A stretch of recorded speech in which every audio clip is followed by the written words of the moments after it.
Look who's out here re-upping their sub like some kind of hero.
Look who's out here re-upping their sub like some kind of hero. The timing. It's incredible, Trips. Hello, everybody. How's it going? There's a non-zero chance that Flynn is going to step on the foot pedal and switch me to a different screen. So before that happens, I need to say hello. My name is Endeavorance. It is Tuesday. It's a new month. It's a new one. They put a new month in there. September is the month that it is now. Flynn is now tripping over my footrest and breaking out. He's very close to like ripping out a cable that's just gonna, like, if the stream goes offline, it's because he pulled out a cable. September 3rd? Hey, I was right. Okay. And also a year. Hey, bud, that's a lot. That is, let's get a, can we get a camera on the dog, show y'all what I'm dealing with right now, the sort of status of my plight. So this is what I'm dealing with right now, which is, you know, I've got my footrest, my foot pedal, and my foot dog. This is the dog for the foot. you got to have a foot dog. It's important. You got a hand dog, you got a foot dog.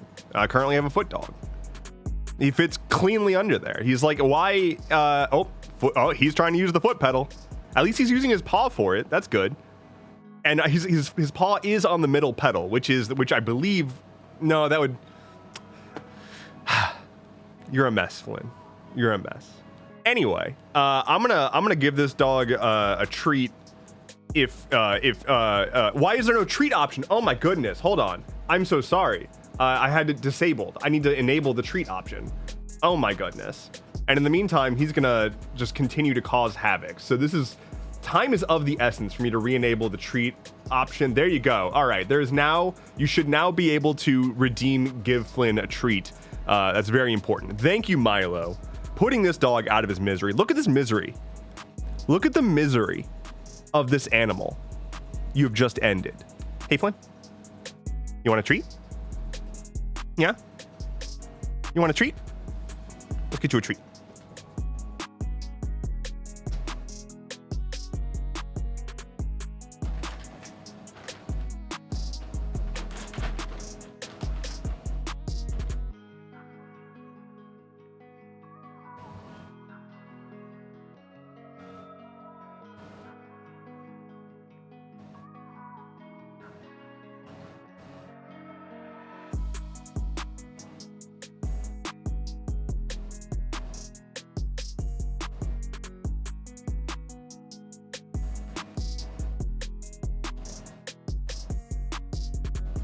So there you go.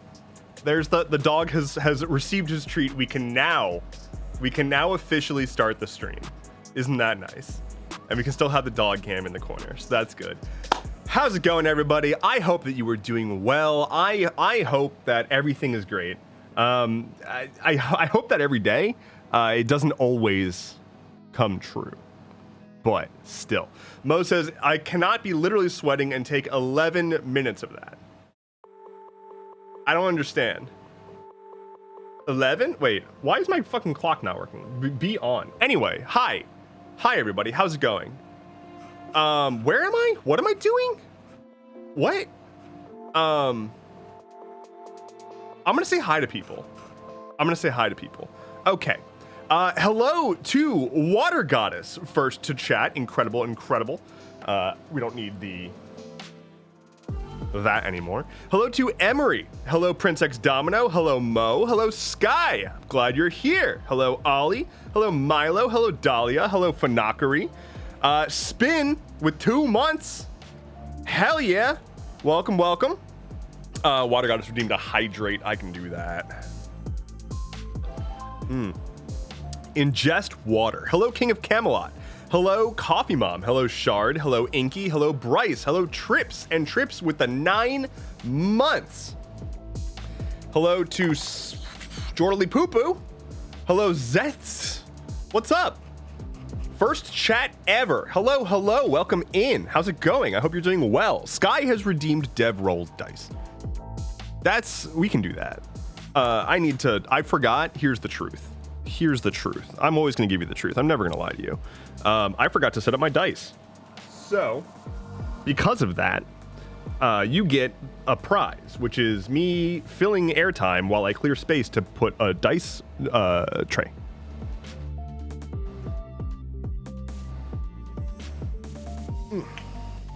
Okay.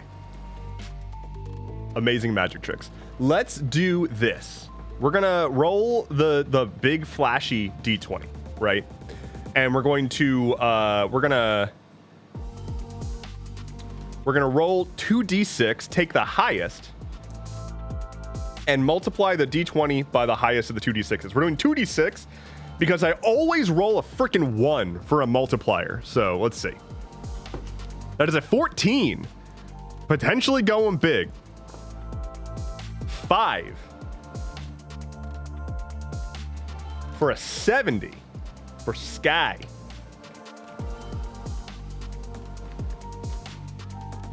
There we go. Okay.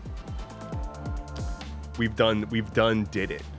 A whole 70. Making our progress on the Skyrim voice pack, which I haven't really set the parameters of what that is yet. But We'll figure it out when we get there. We're gonna have some fun with it when we get there. Also, speaking of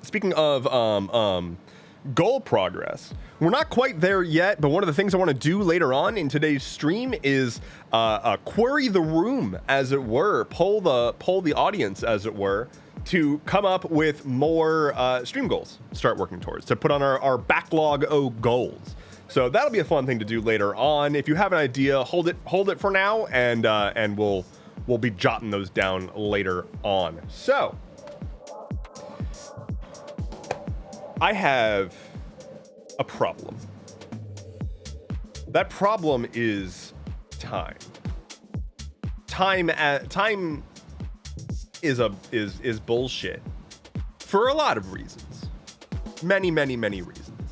One of those reasons is that as a human being, when you continue to experience time, that most vile of things, you age, right?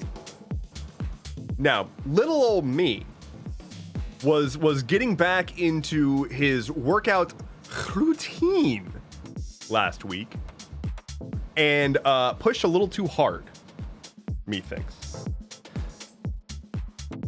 Because I fucked up my shoulder like really bad, and so I've basically spent since it was Thursday of last week, and I said that I was like really tired last Thursday. I was like really freaking tired.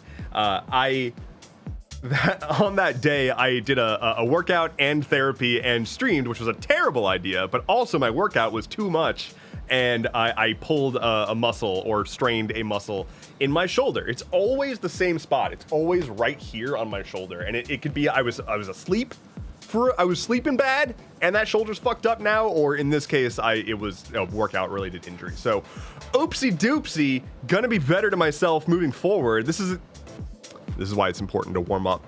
It's why it's important to do a full warm up. I thought I could sneak in. I thought I could be a sneaky boy. I thought I could sneak doing a workout without having to do a full warm up first. And it turns out I am no longer a teenager and cannot do that because my body will revolt. And that's exactly what happened. So I basically spent this past weekend just like trying to recover from that, which also messed with my sleep. And so I've just been since Thursday, I've just been attempting to exist to the next day. And as of today, I am happy to report that I'm doing a whole lot better. So that brings us to the now, which is tea time. And for once in a great while, this is actually not Many Worlds Tavern tea, which is a bummer because it's not as good. Go get Many Worlds Tavern tea. Use coupon code DEV10 for 10% off of your purchase. Bamboo42, hello, says water and stretches help me when I get creaky. Yeah, I usually don't have too much of an issue because I usually take the time. I usually take the time to properly stretch, properly warm up, do some like dynamic stretches and whatnot, and try to like actually be good to my body that I'm about to like, do the muscle thing at it so that it grows. And this time I didn't because I was rushing, and that's bad. Don't try to rush physical fitness. That's not how it works. That is not how it works in the slightest. I also learned, and this is maybe true, I'm not a doctor, but I learned and have internalized and accepted already, and now going to regurgitate as if it's fact. I learned that basically any amount of activity whatsoever is like vastly better than nothing. So even if you do like 5 minutes, 3 minutes, 1 minute of getting your heart rate up, that has significant health benefits, per day, right? So like you don't even need to do a workout just to have a little bit of like an actual benefit.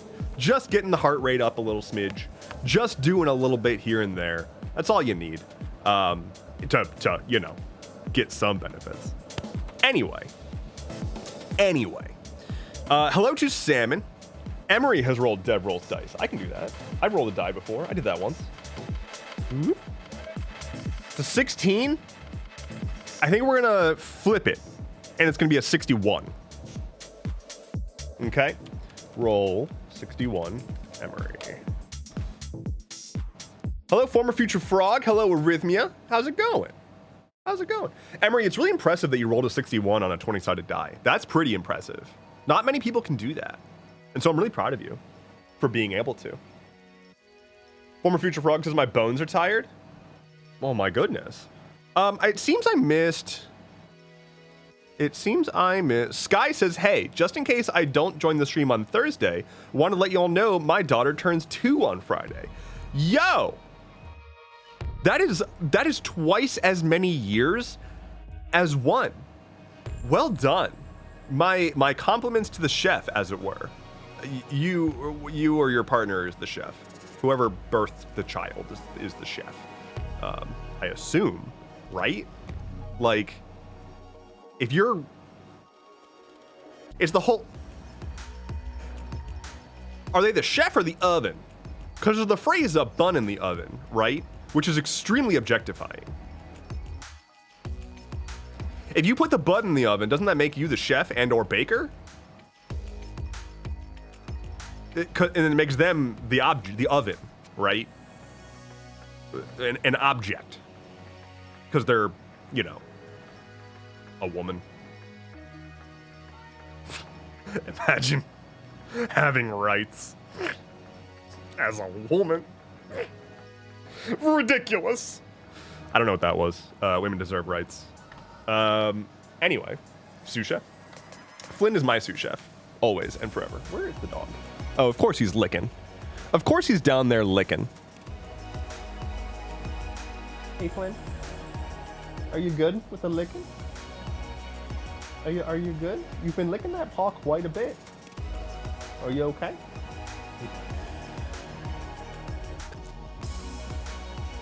He just will not stop. Rights in this economy? Unheard of. Cannot have rights in this economy. Sky says I'm a dishwasher at best. I did a thing. Let me pull this up. I don't thoroughly endorse this, but I did do this and found it not horrible. What's it called? Pull up this thing, press this button. I was turned on to this thing. It's called Fair Play. Speaking of like separation of duties, right? Being, you know, chef, sous chef, oven, whatever. The idea of this is it is a deck of cards. This does not scale up very well. It's a deck of cards that has essentially like all of the common tasks that exist in life for like people who cohabitate. And like it's definitely geared more towards a like atomic family or nuclear family, whatever the term is, of just like a you know, male and female spouse with kids, right? Oh, don't worry about the death. Common things like death.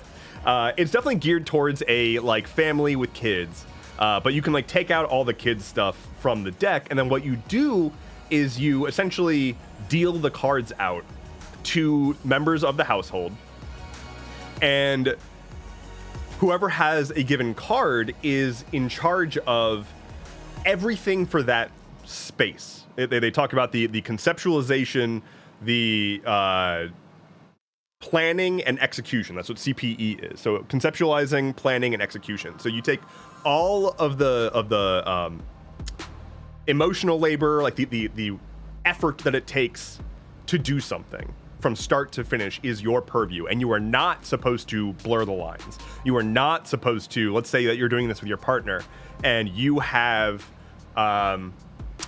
like lawn care. You have the lawn care card. You are not supposed to say, hey partner, can you help me with the lawn? That is like a hard no. Like that is not their card. They should have nothing to do with it. It is not a part of their stuff. You would instead be in charge of doing it yourself or finding a contractor to help or a friend to help or something. Like that's kind of the general idea. It's interesting. I've now gone through this exercise once, and I'm gonna see how it is in like several months. But I gotta say, the notion of just like wholly not giving a shit about certain like things in day-to-day life because I know that somebody else has taken the full responsibility for it, like enthusiastically and willingly. That's kind of nice, because I have a problem of not knowing what is and is not falling to me. And so because I don't know what is and is not my responsibility, I just try to do everything, and that's not healthy. So like anything that someone else does, I feel as though I have failed because I should have done it. And so now I have physical reminders of you are not responsible for this, and you are responsible for this. And you have total control over how this gets done as long as you meet the minimum requirements that everybody agreed to. So it's a neat little thing. It's called Fair Play. You can buy it. You don't need to buy it. I take issue with, I didn't read the book, but I've been told that the book that this comes out of is like kind of sexist. Like it kind of assumes it's like written for specifically a beleaguered housewife whose husband is useless. Like it's kind of that framing. And I don't like that. I have always been, in any living situation, I have always been the one that does like the majority of household cleaning tasks and in some cases cooking and whatnot. And yet the people in my life, like my loved ones, still crack jokes about like me being a mess and people having to clean up after me because I was a teenager once and didn't have the same level of cleanliness that I do now. And that's when my parents knew me, was when I was a teenager with a bit of a messy room. And it's like,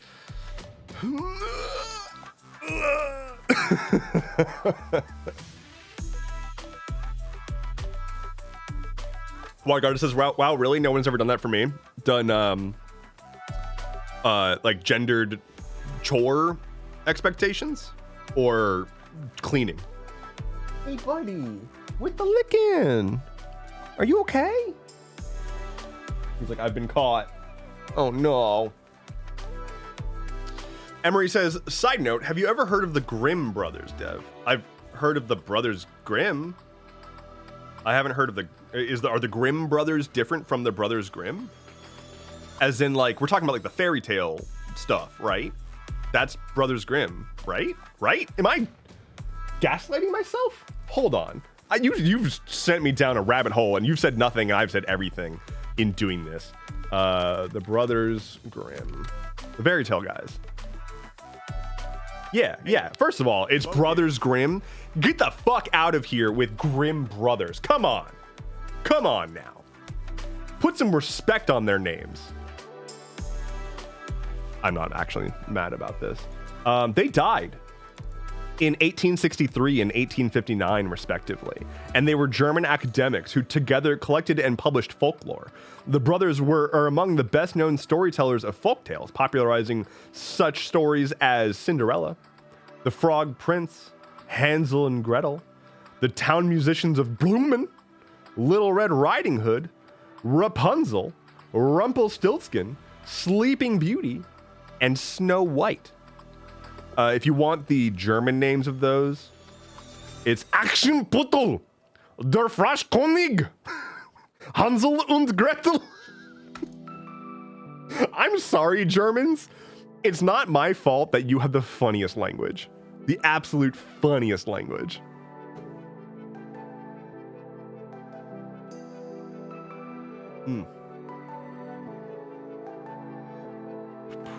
They died. Yeah, they died a couple years ago. Yep, not too long ago. Just a hop, skip, and a jump into the past, if you will, as it were, so to speak.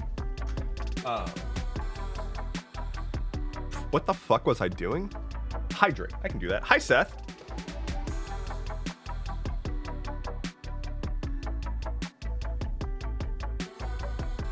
How's it going? They also developed a bunch of rules on how Germanic languages change and evolve. The brothers Grimm did that. The Grimm brothers, the Grimm Brotherhood. I'm getting, what is this disappointed face? Okay, hold on. Let's get the dog cam set up.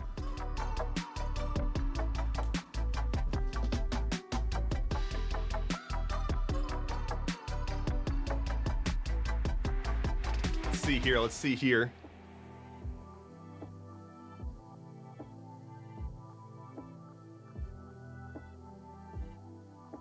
There it is. A perfectly framed dog cam. First try. What's up? Lynn doesn't seem particularly thrilled about it. He doesn't seem particularly ecstatic. I'm so excited for it to get cold outside. Ever. One, because I'm tired of it not being cold outside. Or I'm tired of it being hot outside, rather. And two, because it means that Flynn is going to get very cozy and snuggle up in his bed so much more. Anyway. I am going to leverage your brains now. We're going to do some brainstorming of varying types. So, the first thing I want to brainstorm on, and actually let's do the stream stuff first. The first thing I want to brainstorm on are stream reward ideas, things that we can add to the goal down here to reward the streamos. We've got a couple that are like yet to be done, but I want to get more in the ideas column. So, am I able to bump this up at all? Yeah. So I want to, if anyone has ideas for things that they would love to see happen from a stream goal, let's get them out there. Hello, Cactus Bear. How's it going? Emery says top-down Flynn camera. Ooh. Top-down Flynn cam. Arson vibe. Loving it. Loving it. Oh, it is piss time, apparently. It's double piss o'clock out here. Flynn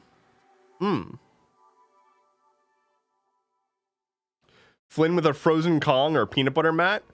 Oh, wait, like as a reward? Like Flynn gets a treat as a reward? Flynn gets a Kong.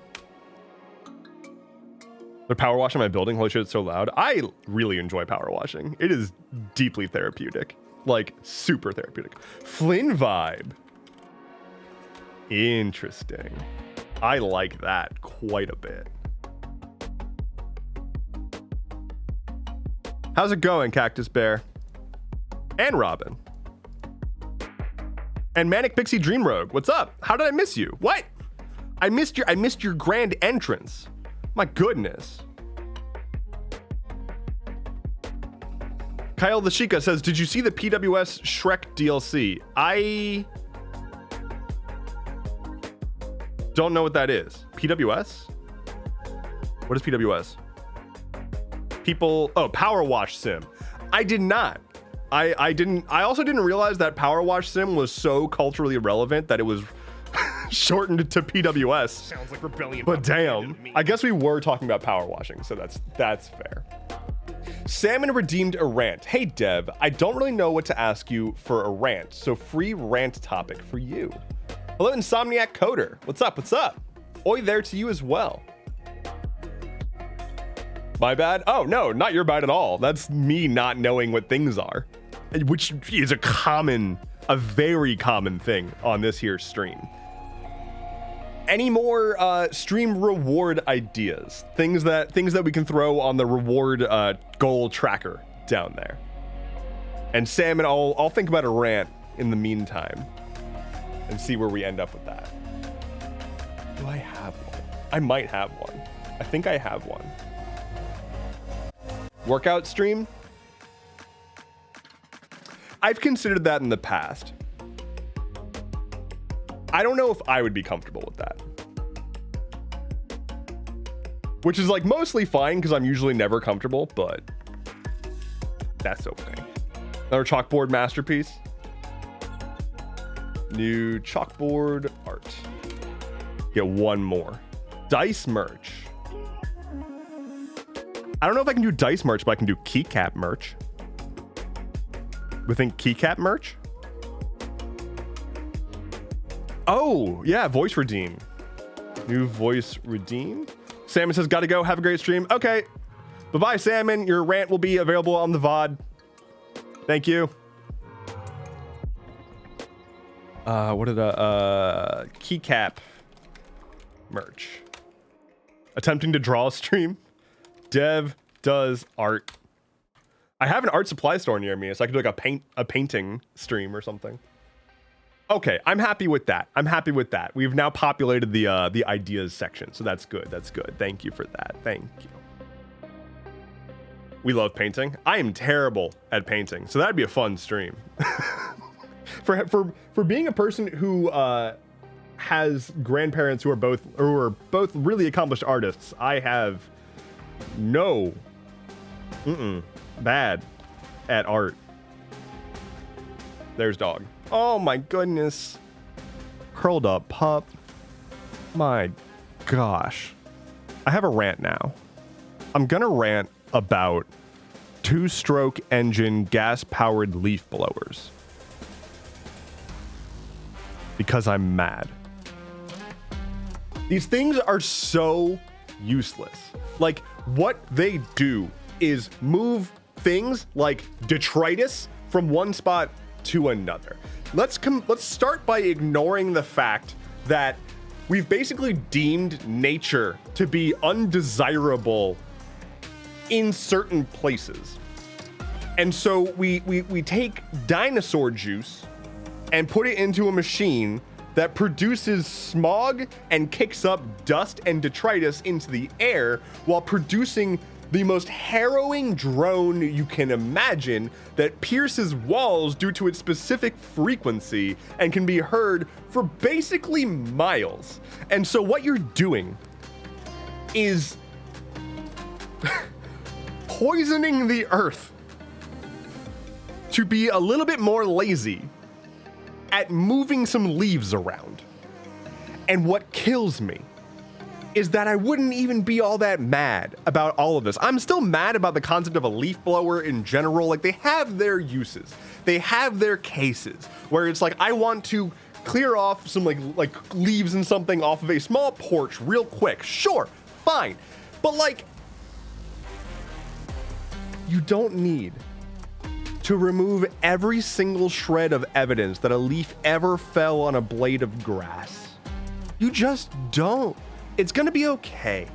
And so to spend like an entire season, to spend like half of the year, every week, routinely calling in people with these two-stroke gas-powered engine leaf blowers, specifically to make me mad, because I can hear this from everywhere, and I'm just trying to have my window open and enjoy a nice cool breeze rolling in, but nope.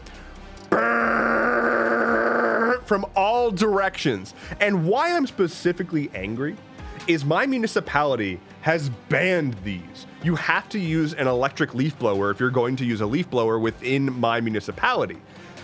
They did that. We voted on it. You're not supposed to be able to do it, but no one gives a shit.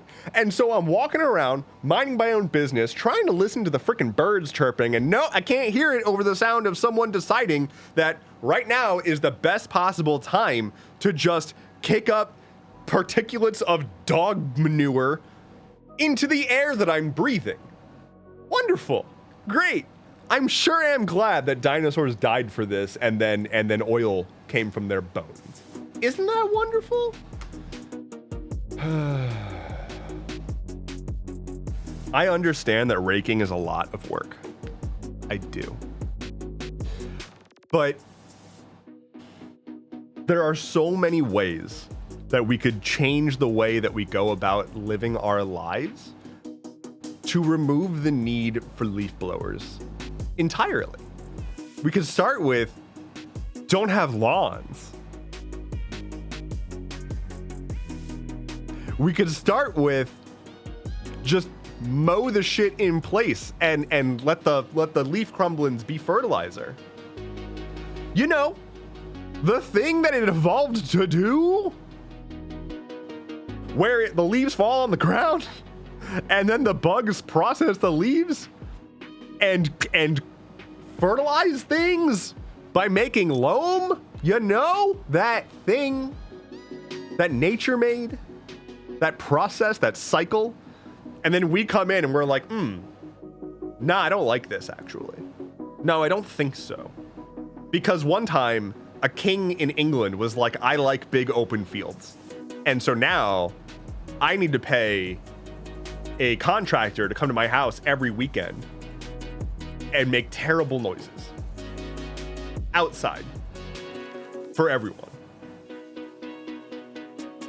That's my rant about leaf blowers. Hello, Super Klein Paste, or Super Coal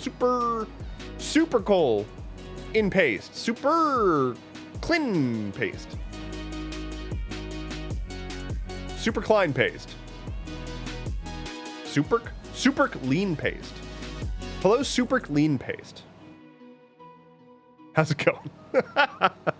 I've been letting my big ass trees keep leaves around for weeks minimum, but unfortunately if I leave them over the winter, it creates a giant mud puddle.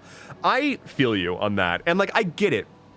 What I do, by comparison, is like I don't not have a leaf blower. I have one, it's just battery powered. And I also specifically, this is me being hoity-toity and whatnot, but I specifically pay a premium for my energy to only come from renewable resources. So like my house, the energy that is consumed by my house is only supplied, in air quotes, by renewable resources. In reality, it just like is an exchange of tokens or whatever. I don't fucking know, but in theory, I am leaf blowing without using non-renewable resources, which is nice. Goodbye, Sky. Take care. But largely, I just like get all of my leaves into some bins, and then I can take them to my curb. And this is, you know, specific to my municipality, but I can take it to the curb and just dump out the bins onto the curb. And during like peak leaf season, we have what I refer to as the big suck, which is a giant, it's like a trash truck sized truck with a big vacuum on it, like a big vacuum on it.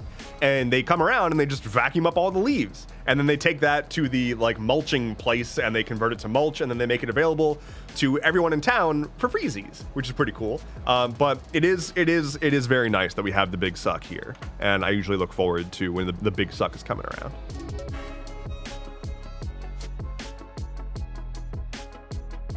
Mulching the leaves and or removing them actually adds to the issue of certain creatures becoming in danger, like Luna moths. Well, that's sad because Luna moths sound really cool.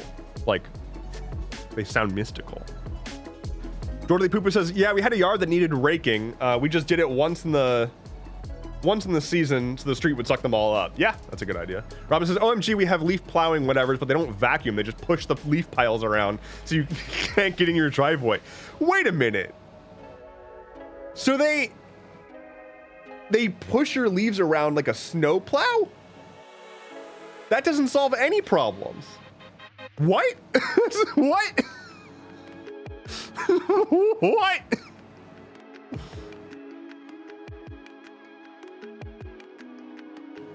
Water Goddess says, can someone open a portal or close a portal? Because I would like to move on from this year. Anyone? We'll give trinkets and pretty rocks.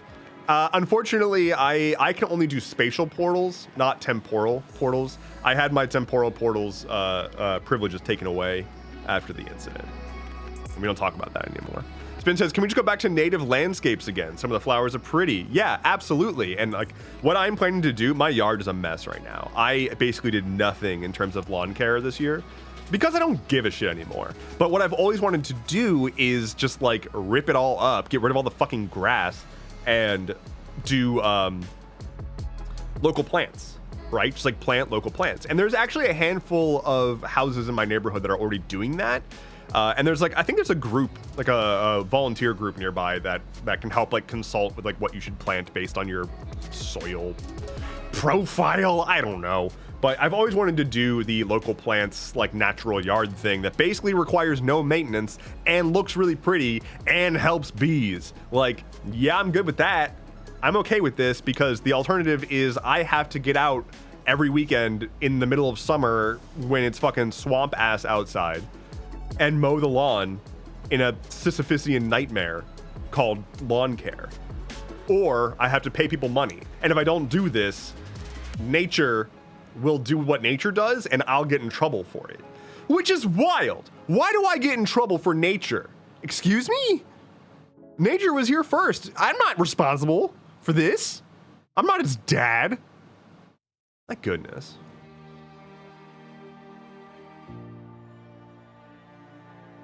Plant milkweed for the monarch butterflies. Yeah, monarch butterflies are like really getting messed up right now. There's like a 58% reduction or something like that in the past year or decade. I don't actually know the time frame, but yeah, monarch butterflies are not doing great. Coffee Mom says, I absolutely intend to do a native prairie landscape when I actually own land. Oh, hell yeah. Mo says, who wants to come over and just dissociate for the rest of the year? I'll bring the buffalo chicken dip. Robin says, when we had a yard, we basically gave up on the backyard and let it do what it do. But unfortunately, what it do was poison ivy. When I first moved into my current place, I thought that I had poison ivy in the backyard, and I hired this dude who was the, like, I went and found this website that was the, like, poison ivy control of my state. Like, that was the name of the business. And it turns out there exists one dude in my state who is like the poison ivy guy. And so I hired him. He gets here. He is the wackiest motherfucker I've ever interacted with. Dude is beyond. And he just loves fucking with ivy. Like, he just rips it apart. He's just all about ivy. Turns out I didn't have any poison ivy in my yard, but he was just so excited about the existence of ivy that he just went through and removed all the ivy from my yard anyway. Like, it wasn't poison, just the standard kind. But this dude, he showed up and he was like, yo, you got some ivy back here. It's not poison, but I'm gonna get rid of it for you anyway. And then he just spent like the entire day just like excitedly ripping ivy off of trees. And I don't know what that man did to find his calling, but I have never met someone just so perfectly aligned with what they do. He is living the, if you love what you do, you'll never work a day in your life. He's the guy that did that. He is the only person that I have ever met who truly fits that description. Like,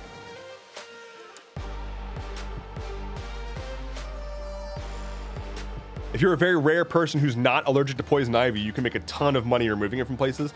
I would bet that he's allergic still and has just like built up a tolerance. My dad did that. My dad's basically not allergic anymore because he had it so much when he was young, I guess. I don't know. Emery says, I have blackberry bushes that my family is constantly mistaking for poison ivy and spiky bushes.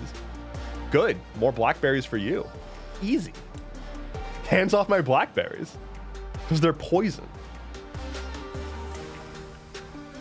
Okay. Let's move on to some more brainstorming. Oh, wait, no. Somebody asked a question, and I wanted to reply to it. King of Camelot 1 asked, have you heard about the next BG3 update? Yes, and I'm excited, and let's go through the thing, because I'm hype. BG3 patch 7. I have been counting down the days until this is out. Okay. That's... Okay, well, that's not exact... Okay, here we go.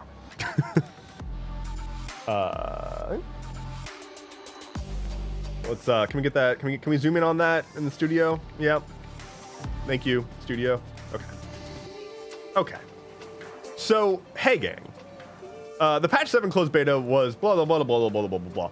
There is a big update coming to Baldur's Gate 3 that is gonna add a bunch of evil endings, improvements to couch co-op, and a bunch of other stuff, including official mod support, which I am so excited about because it will include consoles. So if you've been playing Baldur's Gate on a console, which I have been playing it primarily on PS5, you will finally have access to Baldur's Gate 3 mods as of this patch, which is rolling out this week on PC and in the coming weeks on console, I believe. So among other things, it adds evil endings, brand new cinematic endings for truly villainous playthroughs. So primarily from what I understand, the big addition is Ascended Asterion ending, like Ascended Asterion evil ending gets like a new dedicated thing, and then also additional evil endings. Added our very own mod manager, which lets you browse, install, and use mods created by the community. So this is super fucking exciting. It should hopefully mean that you can now just, it's less like mods and more just customizing the game, which I guess is what mods are, but it's gonna be built into the game. So like, I'm hoping this will be better than Bethesda adding their bullshit mod store that barely works and has virtually no functionality, because they were actively working with the modding community to make this as good as possible. I think because Larian has already stated they're not making a Baldur's Gate 4 and they're not making DLC. Like, they've already said that, which is really sad and Hasbro's fault primarily. But yeah, Larian is not making any more like significant content for Baldur's Gate. So in theory, this is going to mean you will be able to essentially customize the game to your liking via this mod manager without even having to leave the game, which is hype. That's awesome. And it hopefully means that for a long time to come, this game will still feel pretty fresh. And then this one I'm super excited about. Revamped split screen gameplay. When playing on split screen, the two halves of the screen will now dynamically merge together when player characters come close to each other in-game, and dynamically split back up when the players move apart. This revamp comes alongside many other improvements and polishes to improve the overall split screen experience. So if you've ever played split screen Baldur's Gate 3, which is like, I know not a lot of people, but it's a really cool thing that they actually support, and it's even cooler to see that they're investing more into it. It's not great right now. Like, it's not very good at the moment. And so this is going to definitely improve that experience. I'm also really excited because I think this patch includes crossplay, or crossplay may be coming soon. But yeah, you'll be able to play crossplay online. So if it's like you have it on Steam Deck, someone else has it on console, you'll be able to play together, which is hype. Honor mode combat. So they're adding more stuff to Honor mode. If you are not familiar, Honor mode is the permadeath single save file difficulty type. So it's like the if you die, game over, and you can't save scum on Honor mode. Mostly, they don't let you load the game. So in addition to that, Honor mode has increased difficulty for certain encounters, and certain bosses specifically get legendary actions, which are additional mechanics on top of the already difficult boss fights in the game. Some of them fundamentally change the fight. Some of them are just like kind of annoying. An example, and I'm gonna put up the hand of spoilers. So this is the hand of spoilers for Honor mode stuff that happens in Baldur's Gate 3 Act 1. The thing that I was gonna say, the spoiler, is the legendary action, for example, for the owlbear fight in Act 1. Is it summons a second owlbear. it calls for backup, and a second owlbear shows up. All right, end of hand. And so there's all sorts of different legendary actions that that different bosses have. I really, really like some of them because they make you absolutely like strongly consider parts of gameplay that you don't otherwise often need to think about, especially when you're trying to otherwise focus on just dealing some damage. So it really makes you think. They are adding additional legendary actions to certain things. I'm going to skip past these because I like discovering the legendary actions and not knowing what they are going into the fight. However, the other thing that's very, very cool is they are making it so that you can run the honor mode difficulty. So you can have legendary actions and whatnot on normal difficulties. So you'll be able to enable honor mode difficulty, but still be able to save and load and, you know, customize your other options and whatnot. So you're not forced, like right now you have to either choose permadeath and legendary actions or non-permadeath and no legendary actions. And they're getting rid of that distinction. You'll be able to custom or include honor mode stuff in custom difficulty, which is super exciting. Hello, name. Let's see. Revised and reorganized the in-game video options. Okay, cool. Updated the reactions UI so that you only have to toggle reactions you want to use and then confirm them. This saves you from having to select do not react multiple times. That's very, very nice. Legendary actions on my save scum? Yes, absolutely. Added a new equipment options menu to the character sheet on controller. I'm hoping this makes it easier to customize things like whether or not you have dual wielding active. This is annoying. This is weird. In Baldur's Gate 3, if you are dual wielding and you attack, your character will attack with their main hand and also automatically use your bonus action by attacking with their offhand, which is annoying unless you learn that you can open up the menu, go down to your weapons, and there's a tiny little prompt. There's a tiny little like link icon between the weapons and a prompt at the bottom of the screen that lets you unlink them. And then your character will no longer, by default, attack and follow up with a bonus attack. And you have to instead manually do it, which is like how it probably should have been to begin with, because the number of times that I didn't realize that that was a thing. Like I did entire playthroughs before realizing that that was a thing. And I just avoided dual wielding because I didn't want to lose my bonus action because it's annoying. Anyway, the panel that opens to donate magic items to Gale will now show items that are in your chest and equipped stuff. It also now indicates which items are currently equipped. So when you need to feed the boy, it's a little bit easier now. We noticed some of you hiccuping bubbles. So the action for washing yourself with soap and sponges is now called use instead of consume. Huge changes here. Real big quality of life improvements. Fix your player character's name getting reverted to custom during the character creation if you've moved on to create your Dream Guardian and then back. Fix the wrong spell abilities showing up when selecting a feat during level up. Cool, cool, cool. I can hydrate.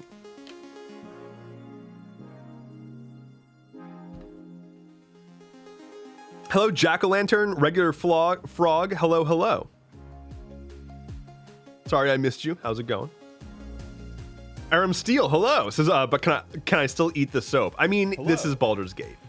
Whatever you want to try, you can try. And I believe in you. But you're going to have to pass a DC 15 consumption check. Welcome in, Seabass06. How's it going? Welcome in. Thank you for the follow. Good to have you. Art. Added a new loading screen, fixed the skirt part of the adamantine splint armor, missing for female dwarves.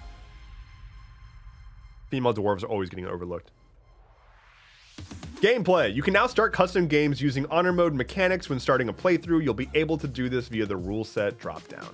So yeah, you'll be able to do the thing that I said.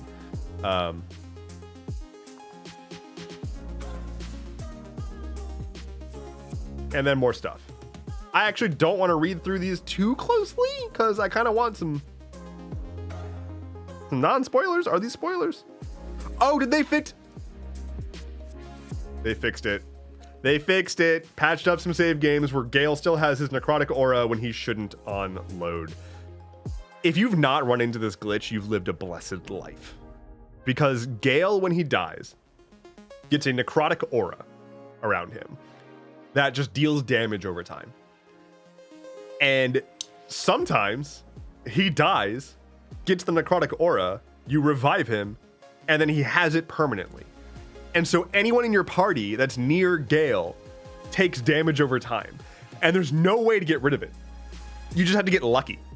And like, sometimes doing a long rest gets rid of it. Sometimes restarting the game and restarting your load gets rid of it.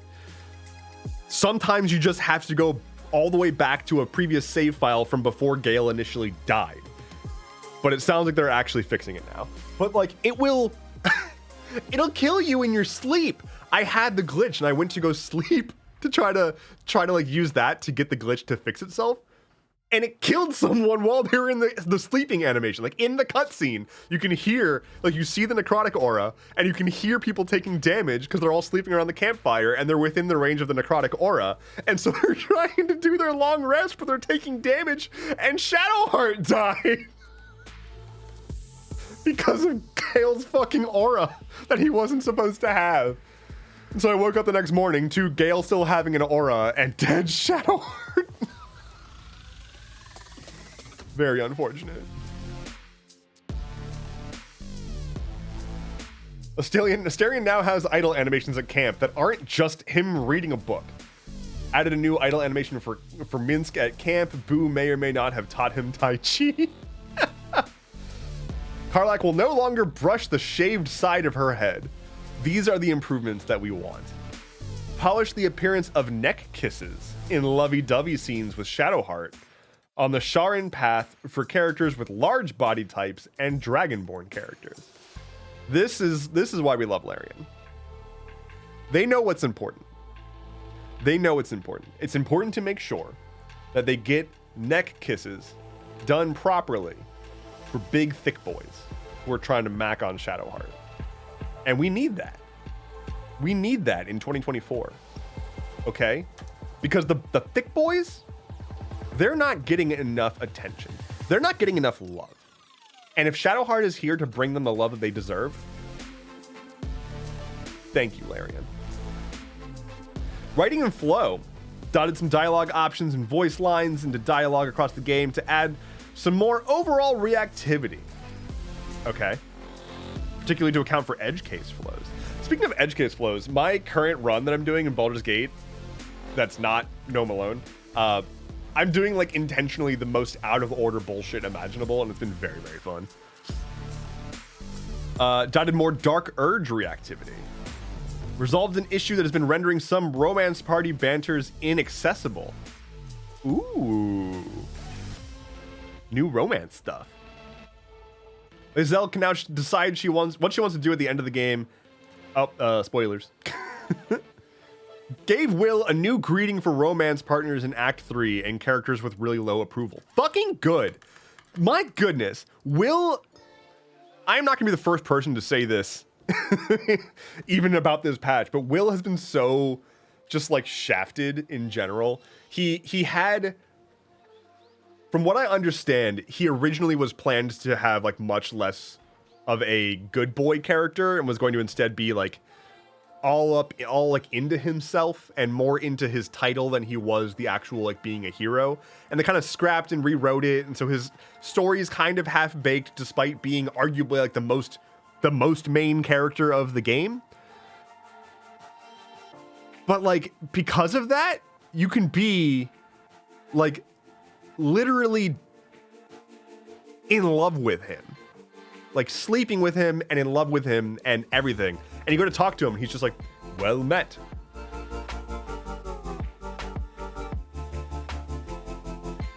Deeply romantic. Attention. Hello.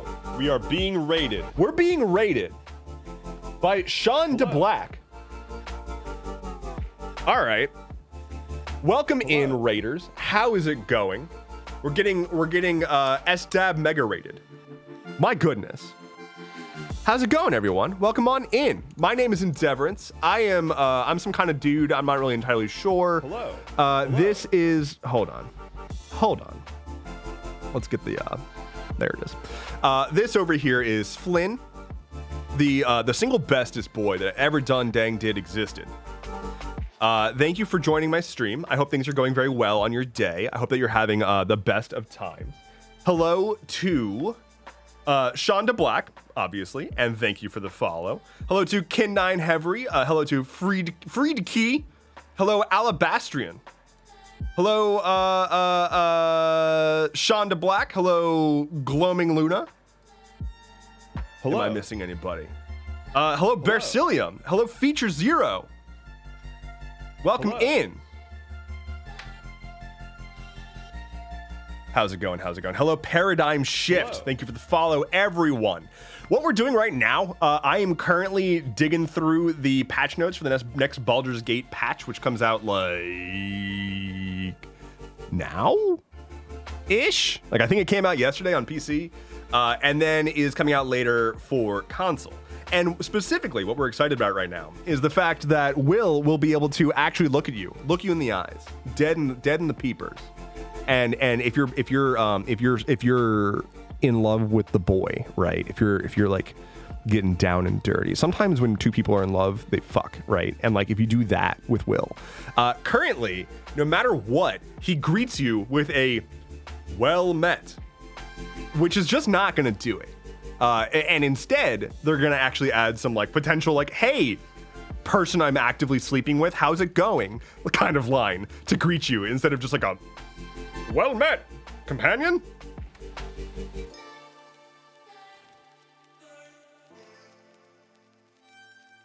So welcome in, everyone. Things keep happening on TikTok, guy. Indeed, that me. It's your boy. Indeed.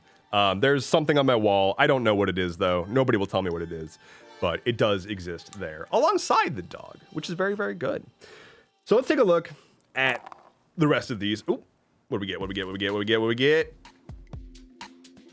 18 for Exeme. Hell yeah. Insomniac Coder says crowbar. I don't know what you're talking about. Let's see. Companions should now be more sympathetic to Astarion fleeing from the sun.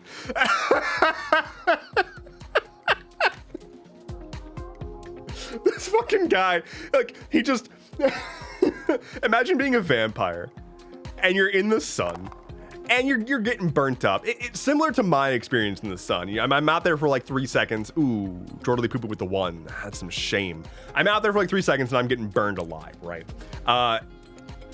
They just didn't give a shit about him before. They're like, oh, well, he can fucking deal with it.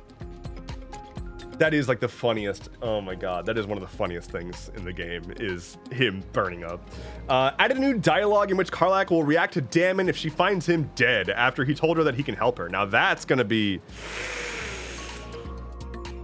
I hate that I want to trigger that because I love me some Karlach. I hate that I want to trigger that. Just a little bit.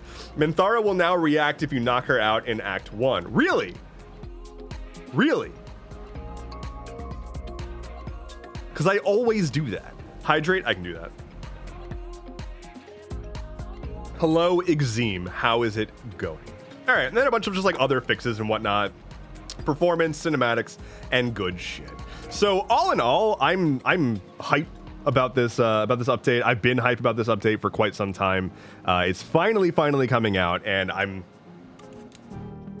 I guess I'm gonna continue to play this game too much. Like, I guess I'm gonna continue to play too much Baldur's Gate because it's all I've been doing for the past, like, I don't know, months? That's not true. It's what I've been doing when I'm too tired to do, like, content work and the 1,000 other things that I'm doing. But pretty much every morning I've woken up and just played some Baldur's Gate for like an hour or so, and I just love this game. It's a good game though. It's a very good game. I'm so freaking excited for actual modding support. Like, I'm so freaking excited to be able to actually just have mods on my console. Like, I could just play on a PC, sure, and that's what I do for my stream and whatnot, but when I'm chilling on the couch, I want to be able to just recline and turn on my PS5 and play the dang game. And not having mods is painful after a while. Like, I really just want to install a couple of quality of life mods for things like make rolls go faster. There's no reason rolls should take that long. And if I could get a mod that makes it so that if there's a locked chest and I go to open it, just open the lockpick screen.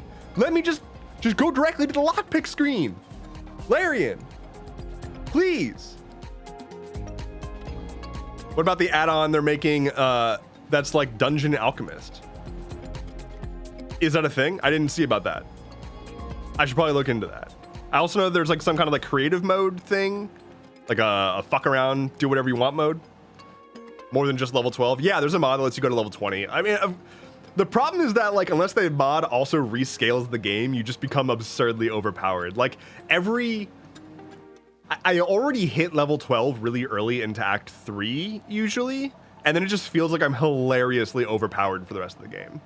Getting to Act 3 can be kind of difficult sometimes in like an honor mode run. But Act 3, once you're there and you're like at max level and you're like super rich and you just get all the ridiculous gear that's available in Act 3. Hey, Gortash. That's a nice existing you had there. It'd be a shame if you didn't do that now. Anyway. See, being super OP is fun sometimes. I appreciate being super OP. I don't not like being super OP. It's just that sometimes I also want it to feel like a climactic battle and not like I am just steamrolling every enemy. Just let me fight the gods. Let me fight Mystra. Let me fucking fight Mystra. Because I have beef with Mystra. Okay? I have beef with her. She did Gale dirty. Gale was like, I'm gonna try to do this gesture of good faith. It's like, okay, imagine that you're dating someone and you get them flowers because you want to show a good gesture. And it's relatively early into the relationship and you didn't know that they're allergic to the flowers you got them. And then they cast you out for eternity and keep you completely in the dark and never even tell you why. They just say, no, we're done and I hate you now.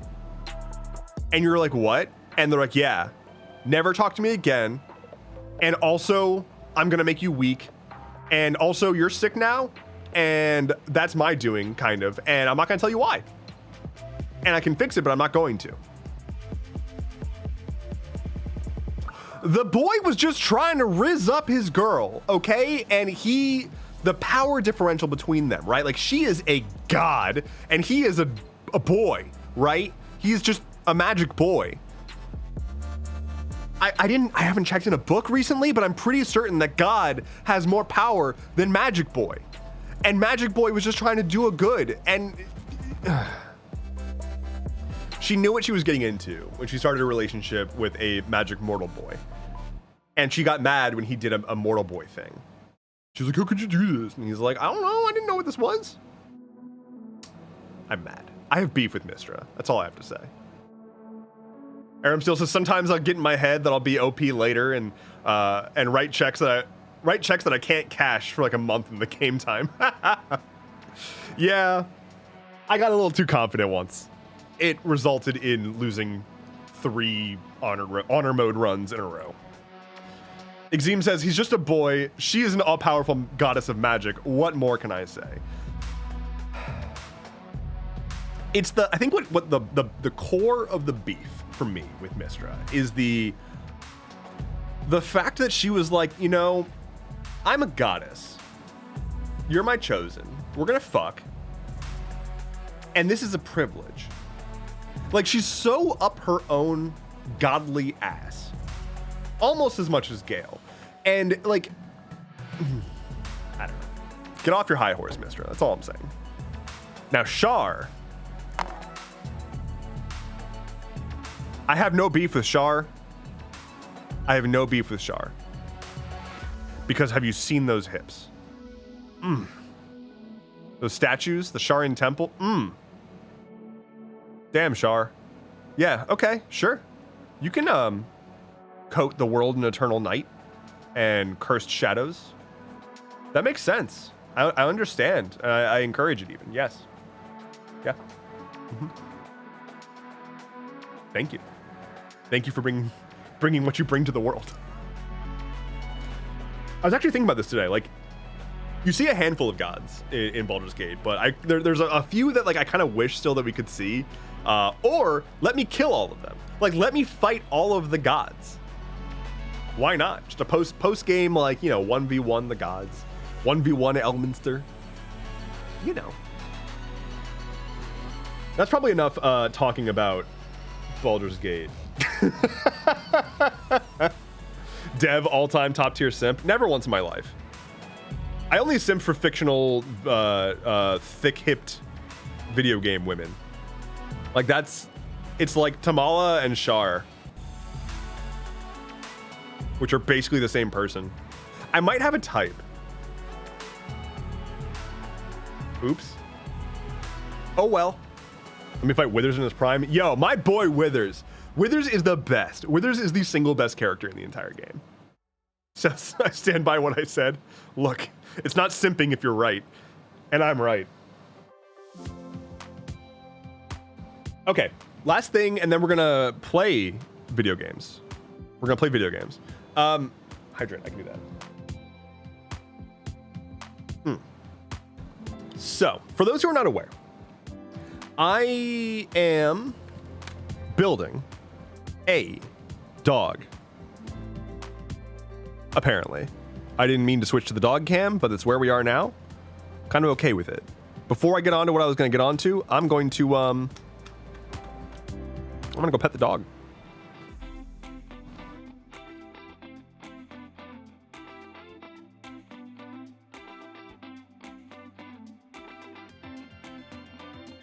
Hello.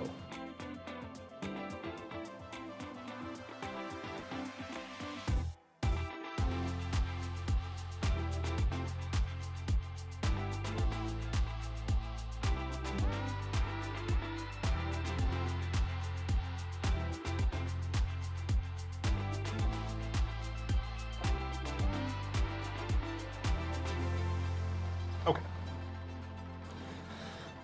Now that that's taken care of, hello, Tiny V Tiny.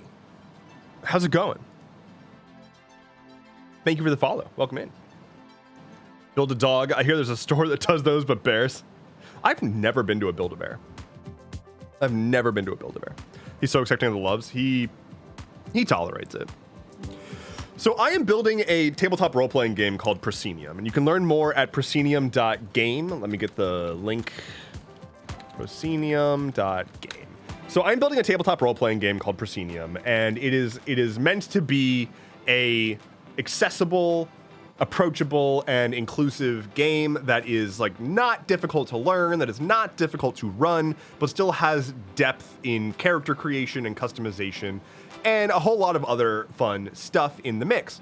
I'm making a lot of progress on this. I recently updated the project roadmap, actually. So if you head to the bottom of the website, there's a project roadmap.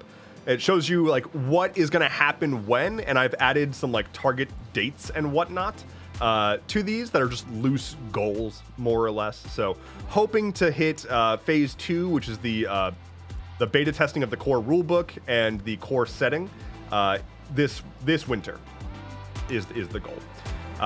But something I wanted to bring up and discuss with the old brain trust here, right? Okay, I'm trusting you all on this. Is if you click into preview the system, you can read a little bit about how the system works. Not in like in depth yet. The actual PDF that has all the information about the system itself is only available to people who are members of my Patreon. Let me go ahead and link that. There's my Patreon. But there are 6 core talents in the game. And those talents are the things that you roll. So when you want to roll to see if you can jump over a chasm or swipe the keys off a guard, you roll one of your talents. And you only ever roll 1, 2, or 3 d20s based on your ability in your talent, your prowess in the talent.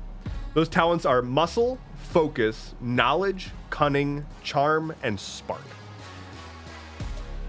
One concept that I was playing with this morning, because I was doing a whole bunch of work on this morning before I went live on stream. One of the concepts I was playing with was a character customization option that I cannot or have not yet come up with a name for. But I was thinking about it could be fun if one of the steps of character creation was you pick one of these 6 talents that is your core. That's what I'm calling it right now. It's your core talent. So it's like the thing that is most defining to your character. So for example, you're playing a big old beefy boy, your core talent is muscle, probably. You're playing a swashbuckling rogue, your core talent is probably cunning. You're playing a wizened wizard, it might be knowledge or spark. And what this means is you can choose this talent, and that like identifies you as like that sort of category of person. And that role or that talent is then brought up in various abilities, as well as what is essentially your death save. So right now, if you fall, like if you run out of hit points and you fall, what happens is if you take damage while you are fallen, you roll to see if you die, essentially. And right now it's a flat roll, but I was thinking it could be fun if your character taps into the most core thing to them to hold on. So you're a big beefy boy. The thing that you hold on to is your own body's will, right? Your own strength, your own constitution is how you cling to life. If you are charming, the thing that you hold on to is the tales of yourself, like the dreams that you have, the futures that you've yet to realize. And that's what you're reaching for. That's what's keeping you grounded as you are walking the line between life and death. Your core thing is knowledge. You're down, you're slightly unconscious, like maybe a little bit knocked out, but you're just going through in your head, like, okay, like I've learned about medicine. Like, this is how I can like use my mental acuity to keep myself grounded in this moment until I can get some help. It's a work in progress. It's a basic idea of essentially, since there's no classes in this system, giving you something to sort of identify yourself with, some sort of core direction. So I'm really excited about that idea. If anybody has thoughts or opinions or ideas about how that could actually work or what it could be called or whatever, as always, you can post in the Proscenium channel in my Discord, and drop your ideas there. I'm always happy to talk about the game, talk about, like, answer questions and work towards coming up with fun stuff to incorporate into the system as I am building it. So this is all being built right now. If you want to get involved, the best way to do that is join my Patreon to get insider looks at things and first dibs on playtesting, or you can just join my Discord and chat in the Proscenium channel.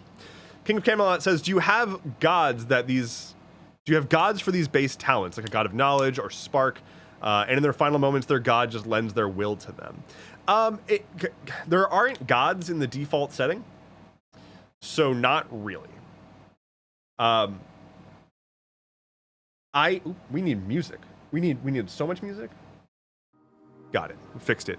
We got it. We're back with music. There are not gods in the default setting, and the answer to that is no. But I like the idea of one of these talents being a defining factor of the way that you approach most things. Now, obviously, like, you're not gonna make melee weapon attacks with knowledge. Like, that's not gonna happen. Well, maybe. But you're probably not gonna make melee weapon attacks with knowledge. So you're gonna be using all of your talents, but you have your sort of like home base. Like, this is the one that I give a shit about the most. We'll see. It's not currently a rule that exists in the system, but it may be there eventually.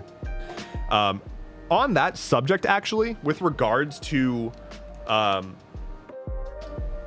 the main setting and whatnot, I am currently working on the first revision of the Make Your Own Spire guide. So the default setting in this world is called the Great Spires, and it is a massive interconnected network of these huge earthen plateaus that rise up way above the clouds. And each plateau is like its own snow globe, basically. It has its own climate, its own weather, its own everything. I'm going to be releasing a guide for people to build their own spires, because part of the beauty of this default setting is outside of like the core area, it's all kind of fuzzy, and you are free to pick and choose any spires you want. You can use the core area that's defined. It's going to have a whole bunch of spires that are pre-made with a bunch of stuff in them, or you can just pick and choose some like community-made spires or your own spires, merge them together and make your own little section to tell your stories in. So it's a really flexible, really fun system, and I cannot wait for people to start coming up with their own spires.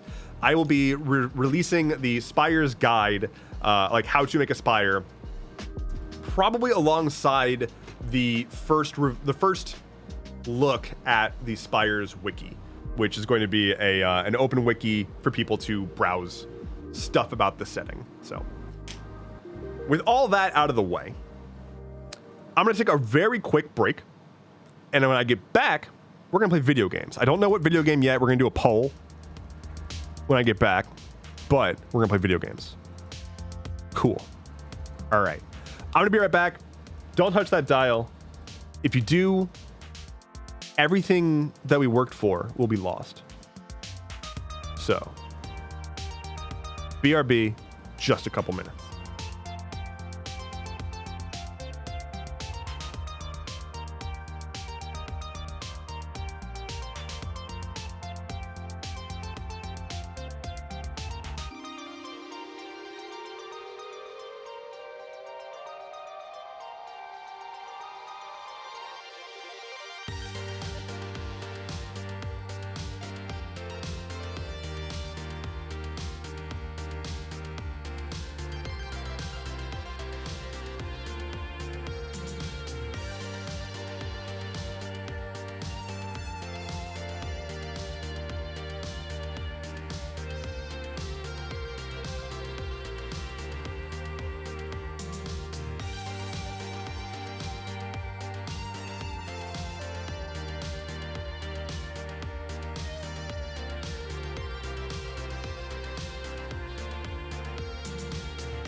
I'm back.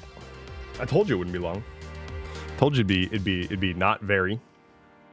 Nope, that's not the thing I wanted to show you. I want to show you this. That's what I wanted to show you. Okay. Oh, look who's up. Oh yeah, it's a big yawn. That's a good tongue. Oh, time for licks. All right, I can hydrate.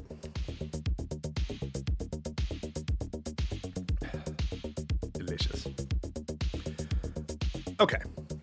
Arrhythmia says, hey Dev, what kind of lights do you use for your synced room RGBs? I'm trying to decorate my new room, and I, 1, don't want to cough up several $100s for some decent light strips, and 2, hoping they'd be controlled by some kind of open source or at least unified software. Got any advice? King of Camelot with the 4, and hello, Kev. Kev says, I don't know about Dev, but I use Govee at home, which is a cheap smart light brand. Govee is probably going to be the play if you don't want to spend too much money. Kevin with the 11. I am not the right person to ask. I am extra as fuck. And these are they're hue lights, and they are too expensive, and I shouldn't have done that. I am controlling them programmatically. So for those who are new to the stream or haven't heard my spiel before, this whole stream setup is completely custom software. So I was a software developer for like more than half my life before I started doing content stuff, and so like this is like entirely custom. Chat, lights, everything, and so the setup or the hue lights are being controlled by a Raspberry Pi that is in this studio that my stream thing communicates with. And you can control hue lights programmatically, but it's not open source or anything like that. Hue is the best for sure, but Govee is 90% the quality for 10% the price. Yeah, it was a mistake to get the Hue stuff. I got it largely because I already had other Hue lights and wanted to just have one system to work with, rather than split between multiple hubs and systems and whatnot. But I don't recommend it.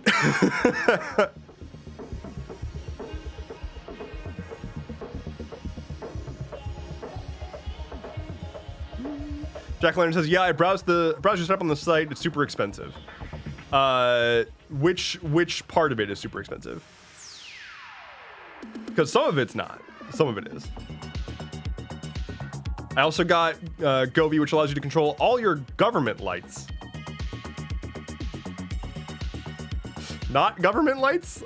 Love auto cucumber? Wait, what did you mean to write?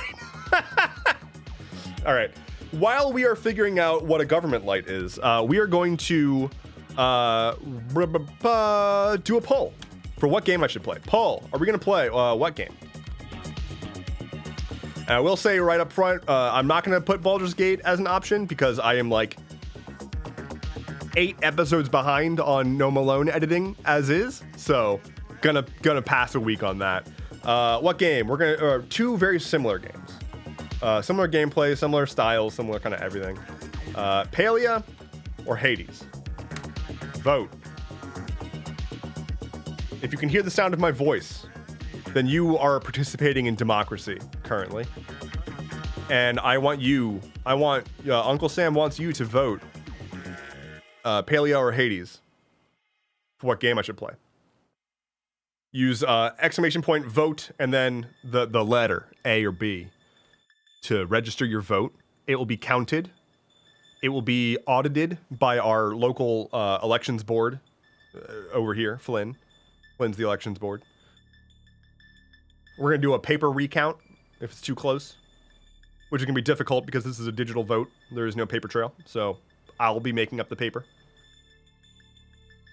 And that's the end of my bit. I'm out of bit. Hanging Chad. Yeah, Hanging Chad.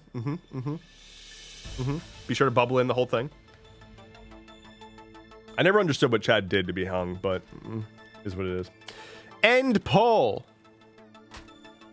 Palia. We're playing Palia. King of Camelot says, thoughts on Space Marine 2? Real quick, go.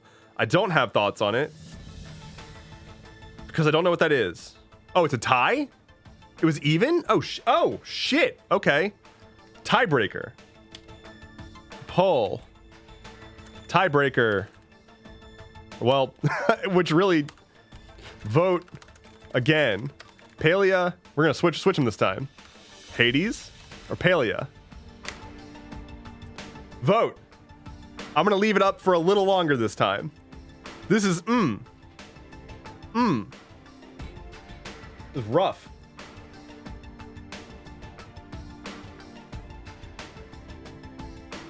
Frank says was just about to vote Palea. Damn. Okay. So here's the second poll. We're switching it up the order to see if there's any implicit bias. So if previously you voted A, you now want to vote B. And here's the thing: is that if you previously voted B, you're gonna want to vote A now. And if you previously didn't vote, what are you doing? You should vote. If ever there was an election to vote in, it should be this one. Aight. Space Marine 2 is the new Warhammer 40K game. I'm gonna give my default Warhammer answer then, which is I don't know anything about Warhammer, and it is very intimidating, and I'm sure that if I got really into it, I would like it a lot. And I don't have time to get very into another massive fandom. So that's my thoughts on Space Marine 2. I hope that whoever's excited for it is super excited for it. And I'm excited for you. And I'm sure it's going to be really fun. And hell yeah. Okay. End poll. I'm ending the poll in the next 20 seconds. And I'm just going to stare at the camera and maintain eye contact until that time comes.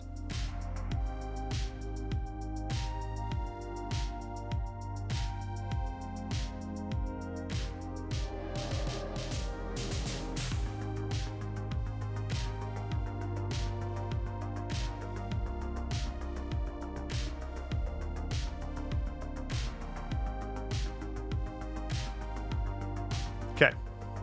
Hades has won 8-6. Okay.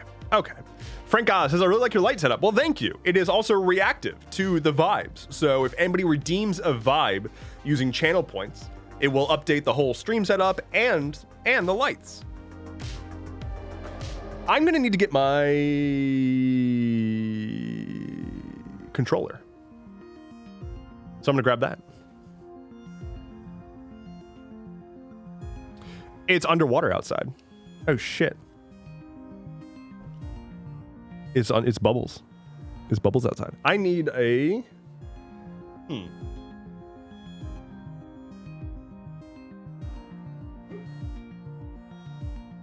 Problem solved. Dev, when is Minecraft? I don't know what is Minecraft? When is what? That was me, not you. Who's Minecraft? Hades? What crowbar? I don't know if has anybody ever heard of a game called Minecraft? Is that a thing? All right, do I not have Hades? Do I not have a Hades button? All right. Click that.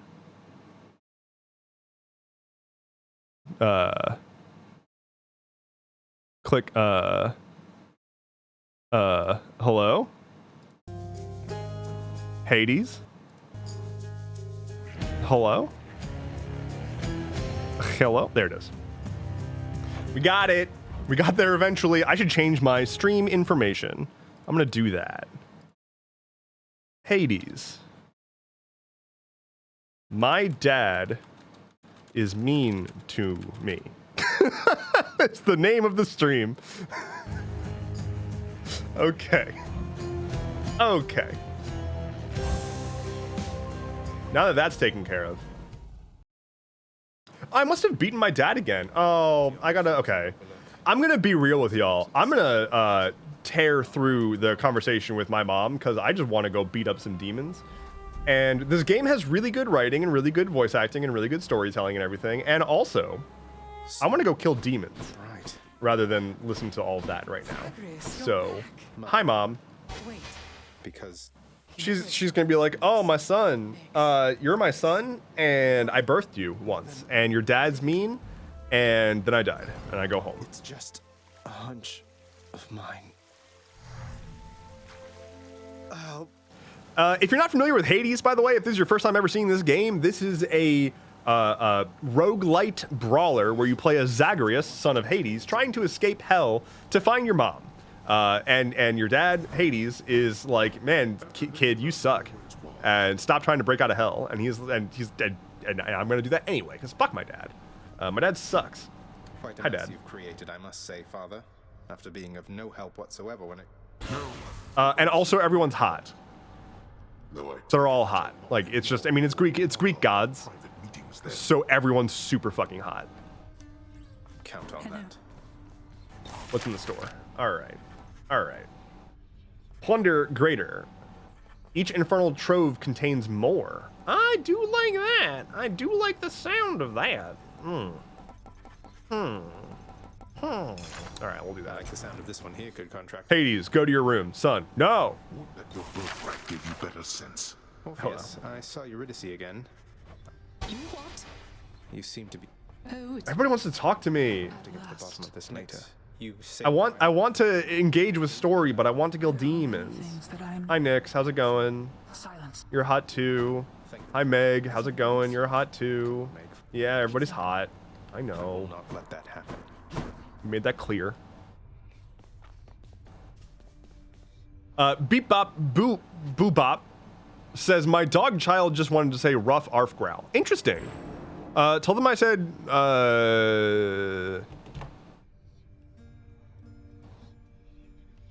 that's what I'm saying back. Okay. I have fuck all for resources. So let's go get some resources.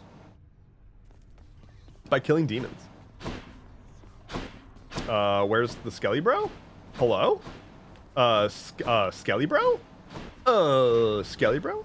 Alright, well, guess we're doing a bow run. Tungas. Okay. Distant memory, let's do it. Oh, hi, Skelly Bro. You're back. Well, Where'd you pal, go? You have come a pretty long way. Stand there. Okay. Oh, I forgot that we got heat now. Hell yeah. Okay, so if you haven't seen this before, the way that this works is, since this is a roguelite, it's basically like you're just playing the game over and over again, trying to beat it. Once you beat the game, you unlock this screen, which lets you tweak the difficulty, and you get, for each modifier, basically, for each like rule modifier that you add, it increases your heat. And so you want to try to climb up in the level of heat that you're able to beat the game at. It just basically lets you control the difficulty and increase the challenge to have like sort of like ever-growing power levels. So let's see. Hard labor. All foes deal bonus damage, 20% per rank. I'll take that. Actually, wait, no, I don't need to do more than one heat. So let's just do the one heat, which is... What is the current... Oh, tight deadline. I have 9 minutes per world. Okay. That's fine. One more time. Hello, Milo. Welcome back. See what kind of a bullshit build we get this time. Aphrodite, everyone be on your best behavior, okay? Don't embarrass me in front of the pretty lady. I thought for certain you would make it out, but seems that nasty place. Everyone, if everybody could just talk about how cool I am, And you take heart, won't you? how great, just like if you could just let her know. All right, let's see. Passion Dash. Dashing damages where you end up, inflicting weak. Cast is a short range blast that does weak. Special deals more damage and inflicts weak. Let's do that.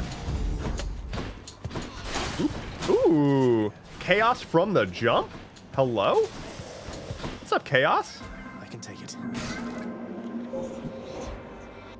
I'll come say hi Well then. and gift you some booze. Everyone beneath the heavens and earth enjoys this stuff. I didn't finish my tea. I haven't finished my tea yet. Holy shit. I still have tea left. Alright, what do we got? the next 3 encounters, you take extra damage, and then after that, gain an additional cast. I can hydrate. Thank you, Jack-o'-lantern. The eternal struggle.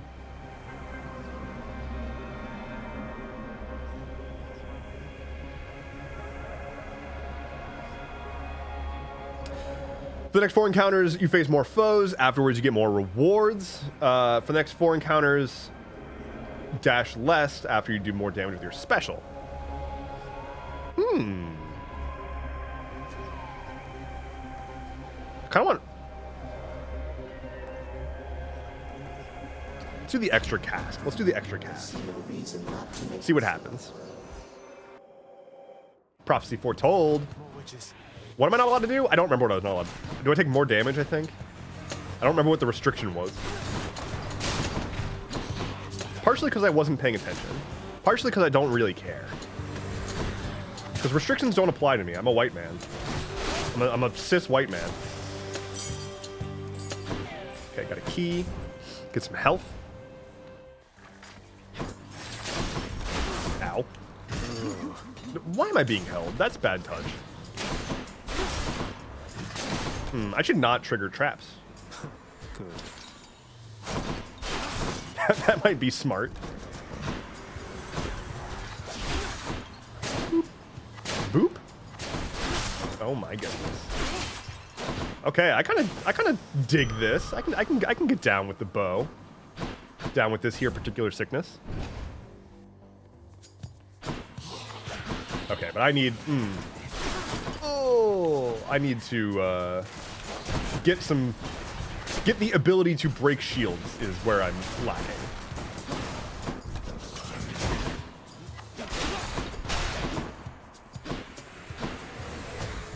He's dead.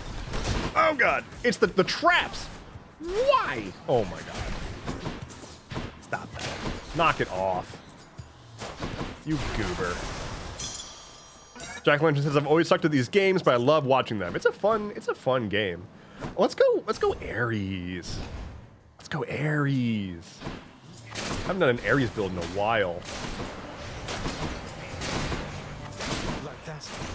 All these skelly faces. Skulls, that's what they're called. You heard it here first, folks. Skulls are skelly faces. This whole time. All of the biologists had it wrong. You think that's a snake skull? No, that's a snake skelly face. Impressive death dealer, my kin. For by my Joining on the Hades train? Hell yeah. All right, attack inflicts doom. Cast sends a blade rift. After slaying a foe, your next attack or special deals more damage. Let's do doom. I like doom. Pomegranate.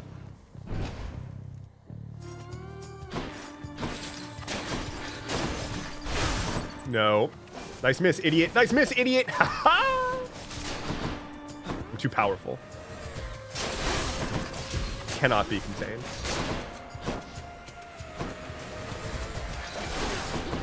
Whoo. Whoo.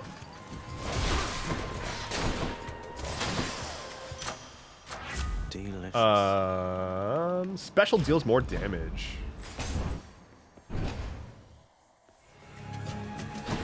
Oh. Oh, not like this. Not like that, though. Oh, I hate this boss. I hate this boss so much. Actually, no, not this boss. I hit the friggin' butterfly orb is what I was thinking of. Never mind, this boss is easy. Look out, he's got a gun. Look, I don't currently have the gun. I do like using the gun. I do like it when the Greek god uses a gun. Cast is chain lightning. Dash strikes thunder.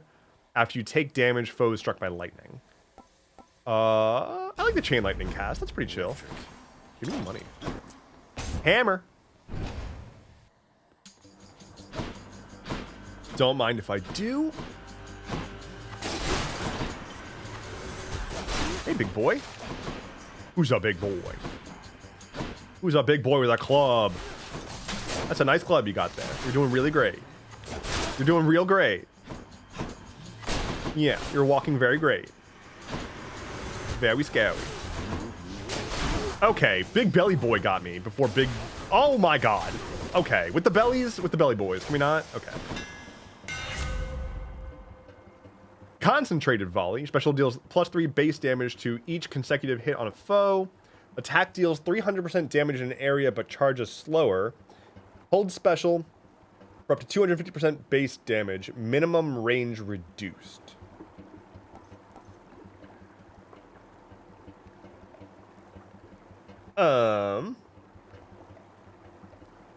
Concentrated Volley is gonna fuck up bosses. So we're gonna do that. Drawn tight. This is gonna be crazy. Shop. Nah. The good shop. Sounds like Charon's breathing. Take a pomegranate. Why not? Better Doom. More weak. Better cast. Better Doom. I'll have to fight Charon at some point. That'll be fun.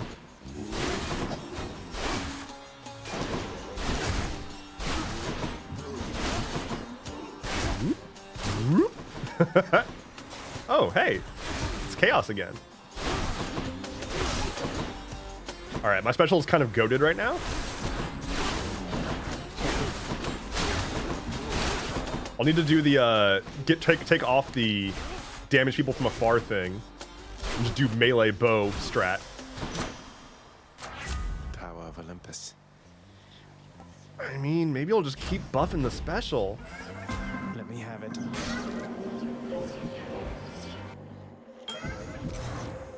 Alright, Chaos. What do you got for me?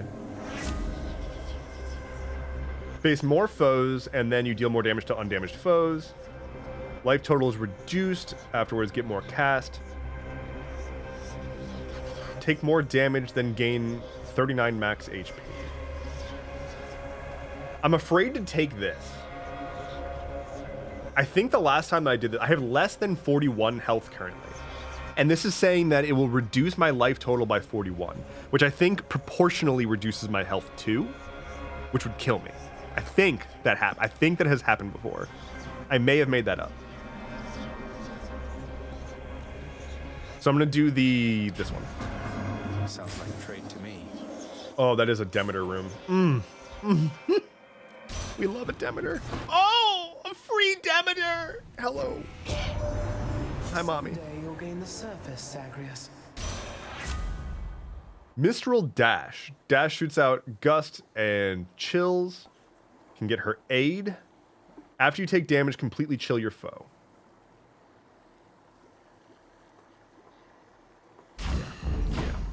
Yeah.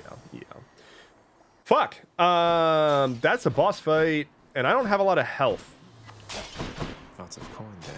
currently. All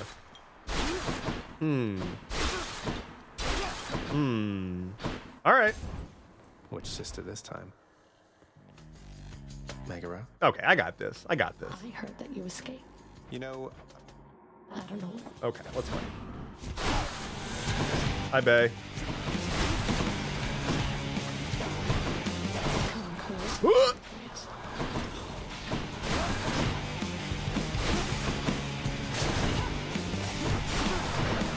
Why are you impervious? Knock that off. No! Whoa! Whoa! Who said you could have friends? I don't get friends.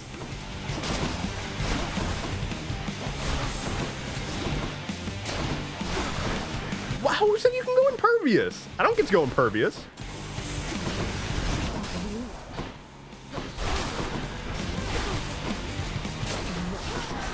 Why do you get powers? I don't get power. I do get powers. Oh, that's a trap.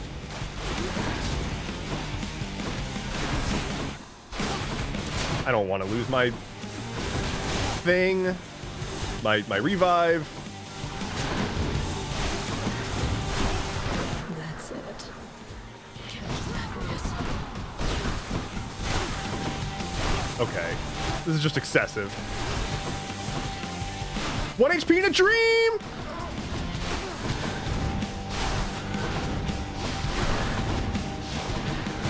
One HP in a dream! Oh! Fuck yes! Oh my god. 1 HP and a dream. Give me that blood. Thank you. Thanks for the blood. Going up.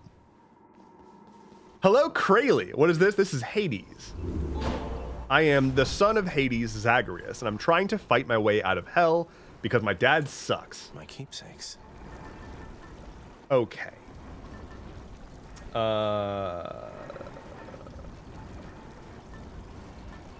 I want to do...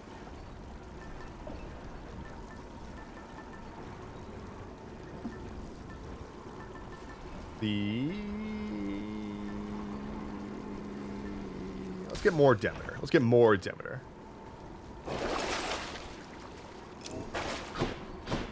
Also, great job on the vanquishing. Oh, well, thank you. Okay, it looks like maybe more fun Torchlight. It's not really like Torchlight.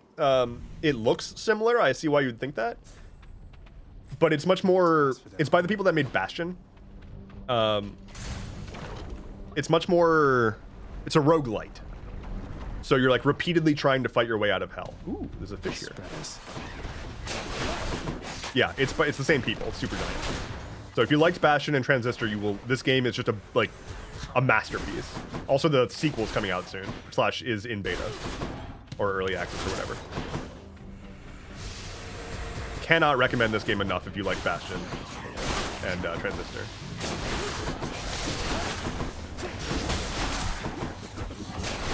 Okay, I don't want to be on fire, but I keep accidentally being a little bit in fire. Okay. That's a relief. Fish. Fishing time then.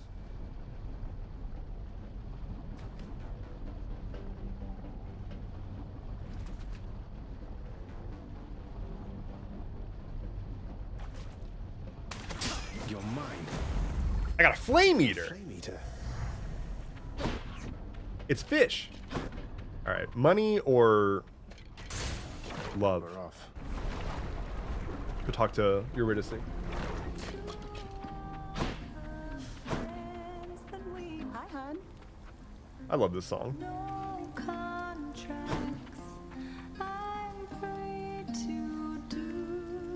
Hey there, hon.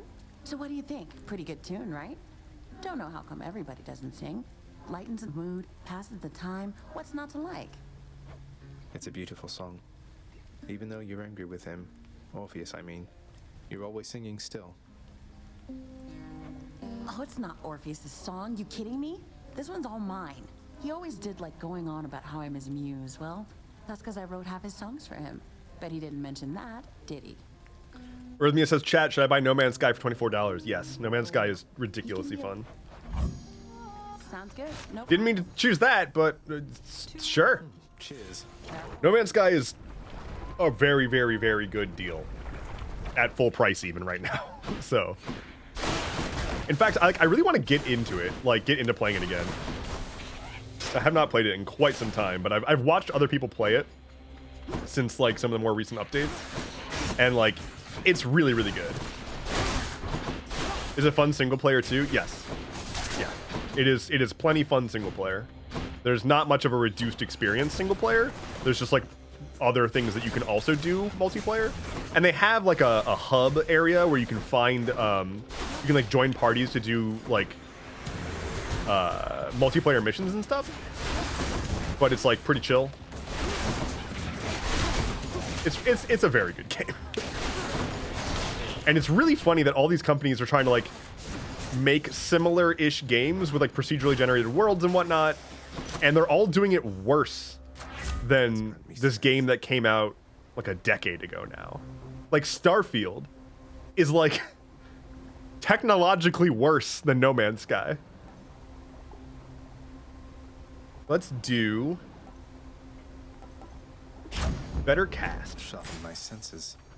Hey, Demeter. Hello, Robin. Guess who's back? It's you.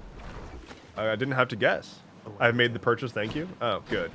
I'm glad that I've encouraged purchasing. I should get a commission from that purchase. Frankly, I'll be in touch. Hello Games, developers of No Man's Sky, for the money you owe me for the advertisement.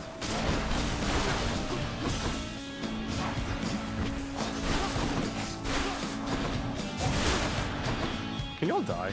Bring it. Milo says I was excited for Starfield. I'm glad I didn't buy it. I didn't really have high hopes for Starfield to begin with. Like I never really was into the idea to begin with. Like at the end of the day, Todd Howard, hey Todd, make Skyrim 2, please. Like I know it's not Skyrim 2, but come on, it's Skyrim 2. Like you know what we want. Make that. No one asked for Starfield. Like no one asked for that. We just want a competent entry in your existing franchises that you take more than a fucking decade to follow up on. Skyrim came out in 2011. I'm gonna say that again. Skyrim came out in 2011. We are almost 13 years to the day that Skyrim was released. And the most that we've seen of Elder Scrolls 6 was a teaser like 6 years ago, I think, where they just showed the title and they were like, we're working on it. And we've heard fucking nothing since then. And then we got Fallout 76. We got Starfield. And now everyone's like, okay, Elder Scrolls 6 is probably gonna fucking suck based on their previous performance. Oh my God. Todd, please. Hello, Marie. How's it going, Sammy Marie? Any healing effects are more potent. Heal now. Whenever you cast, you chill people. Special is stronger and inflicts chill. I don't want to replace my thing.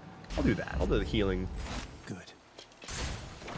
Classic Bethesda. It's just...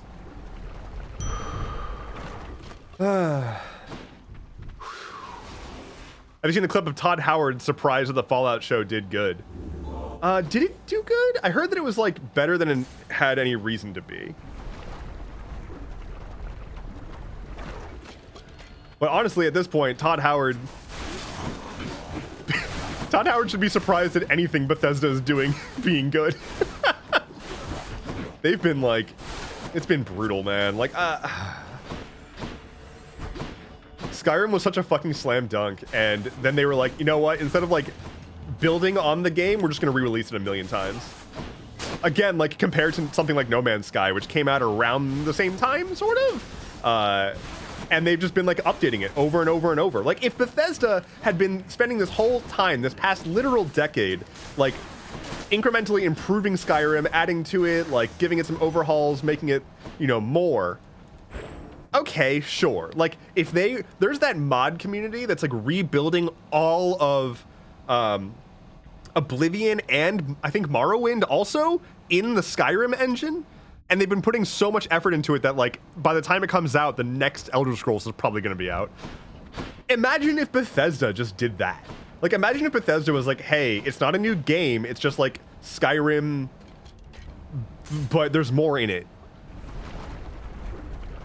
Like, let me just get Shivering Isles in Skyrim, you know? Todd, please. Should come in useful. Todd, listen to me for once.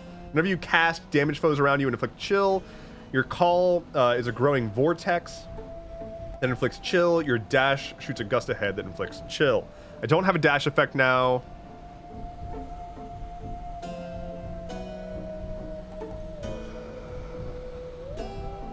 I'm gonna do the cast one. I kind of want a modern all of Cyrodiil available game, not ESO. I tried ESO. I couldn't do it. I just couldn't get into it. I really wanted to, because I've read that it actually like has some legs, but can we get Todd please as a sound redeem? True. Skyblivion and beyond Skyrim. Yeah, like if the modding community has done amazing work in that space, and like imagine if it was an official thing. Like imagine if Bethesda actually like just did it and catered to it and made the engine like capable of doing those things at this point. I don't know. If modders can figure it out, surely Bethesda can. The people that, you know, have control over the game itself.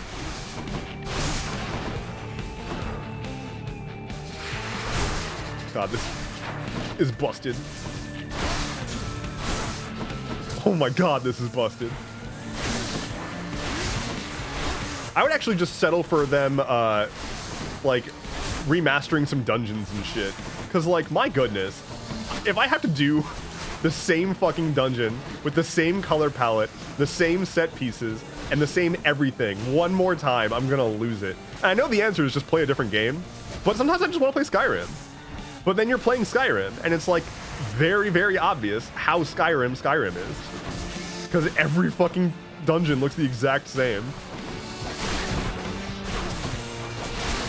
Somewhere out there, Sylvie is screaming at me.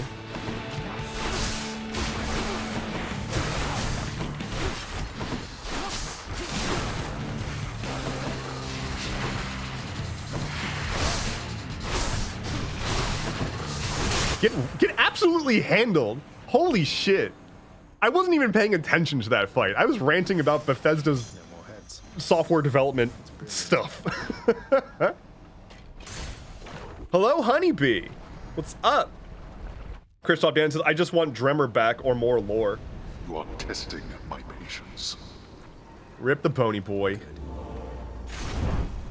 Alright, let's change this up. I want the... Do I not have the tooth? Huh. Feather Duster it is. I've never seen this game before, but dumb question. Are you fighting Hades or are you playing as Hades? Not a dumb question. So Hades is a game about the son of Hades, Zagreus, that's the character I'm playing as, is trying to fight his way out of hell to find his mom. And Hades is a beleaguered paper-pushing office dad who's sick of my shit and doesn't want me to annoy him anymore.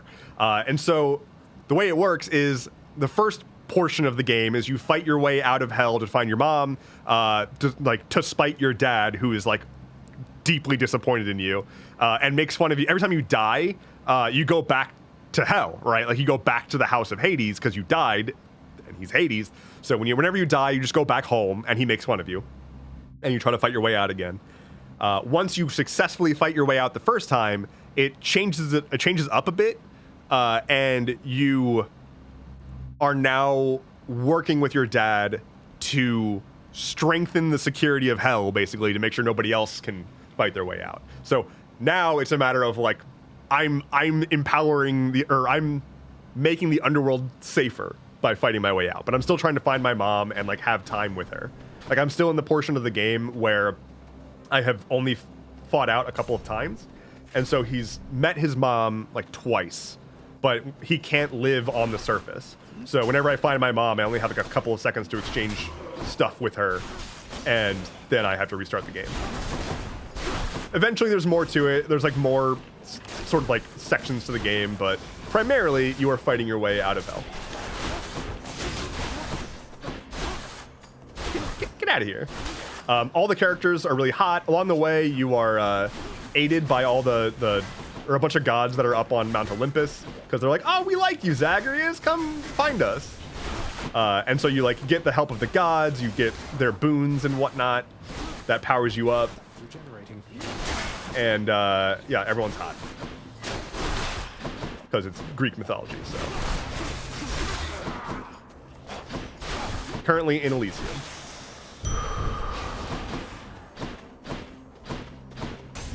Prince X Domino says, highly recommend for the story alone. It is very, very, very good. The voice acting, the story, the writing, it's all very good. And unfortunately, I'm kind of skipping a lot of it right now because I'm just trying to, play and chat. But for the first time playing through, it is very, very good. Ah! Stop shooting bows at me. Fucking chariots. Get out of here. And just like real Greek mythology, there's exploding chariots and ghosts. So, You'd think that once you Hi, Hermes. we could see you from Olympus a bit more than usual, but no, it's like you're shrouded in eternal night up here. Something like that. Odd, right? Shrouded in eternal darkness. After you dash, briefly become sturdy. Oh, I do like side hustle. I'm taking a side hustle. Moving right along. Pomegranate. That was me, not you. So quiet. Curse of Agony. Let's do it. More Doom, more Electricity, or more Chill. Let's do more Electricity. What do we want here? Aphrodite, please. Aphrodite, please. Grant me your boon. Oh, it's the butterfly chamber. I hate this boss. I hate this boss.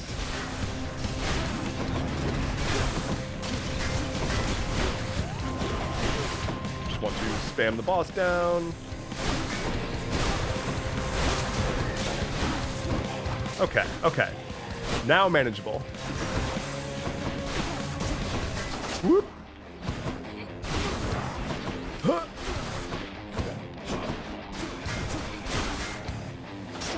I hate the shield boys. It's like shields are unfair. I'm pretty sure that in war they were like, nah, you can't use shields because they're unfair. I think that Sun Tzu said that in the art of war. He was like, the first rule of war is no shields, y'all, because like that's just annoying. No one wants to deal with that. We've got places to be. I can't be accounting for your shield, you know? No, don't revive. Don't revive. Ugh. Okay. Definitely a direct quote. I'm pretty sure. I mean, I read Sun Tzu, and it said, after you're done with war, don't forget aftercare is what it said. My soul for now, thanks. Oh, I don't get to look at Aphrodite? Oh. Curse of Longing. Your doom effects continuously strike weak foes. Ho! Okay. Yes. What a team. More Aphrodite. Sun Tzu said, give your opponent a kissy. Sun Tzu said, it's not gay if it happens just once. Not a word of this to anyone. Let's go. But if it does happen twice, that's a pattern. And here they come. And here they fall. I hope that we've like have we moved past no homo? Are we past that yet? Because I feel like in the modern era, it should be like homo explicitly implied, like the opposite of no homo, like yes homo, like hey, I want to be very clear that this is indeed queer coded.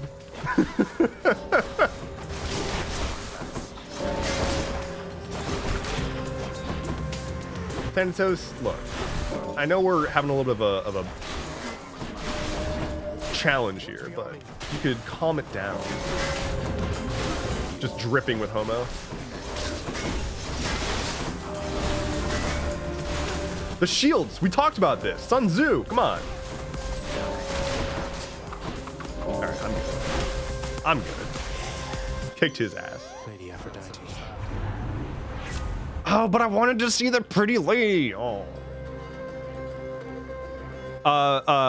Sammy Marie, go look up the Hades artwork for Aphrodite. You will appreciate. Weak afflicted foes are more susceptible. Maybe have safe search on when you do that.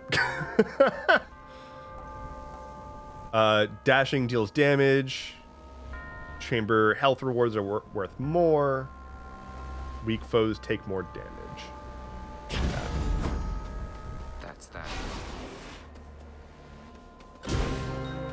Okay. Let me through. Ooh. Yes. Should be useful. Okay. Pomegranate.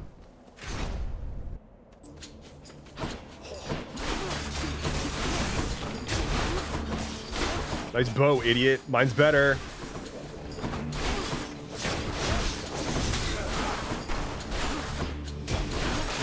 Be not alive, please.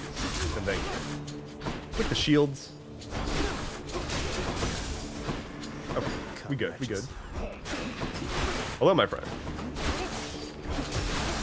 She's got pink hair? Yes, she does. It is kryptonite for your boy. Oh my god. Mr. Shield Man. We're not done? Oh my god. Don't they know I've got hells to break out of? Multiple layers of them?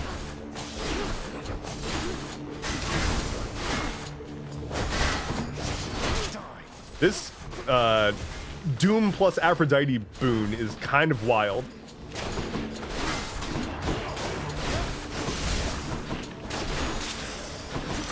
Whew. Milo says, I'm gonna dip again, get stuff set up for Final Fantasy 14 night, have fun with the dad game. Sammy Marie says, please don't show me beautiful pink hair characters. I have blue dye and bleach in the mail as we speak. Okay, well, guess you can't do the cosplay. Milo, have a wonderful night. I hope you enjoy your fifth floor. So, Princex Domina says, I feel so seen as a purple hair person. Look, purple hair is on top. We can agree on that. We can agree on that. I once had a friend in college, and she was always very gorgeous, but there was one time she did that thing where you dye the like underside of your hair a color. So she had normal like she was a brunette, but then the underside of her hair had like a purple tint to it. And so when she would like flip her hair, it would just be like glimmer of purple. And I was like sitting behind her in class one day, and I'm just like stabbing myself with a pen trying to like not lose my mind. It was doing things to my brain chemistry, let me tell you. Curse of Agony. Attack inflicts. Okay, so more Doom. More weak. More chill. Let's do more Doom. Oh, that's a hard choice. I'm gonna do the hammer. Purple hair is my absolute favorite. I need so much extra to dye all my hair. For me, it does not take a whole lot of dye to dye my hair, I will say. I don't have to use a lot. A little goes a long way for me.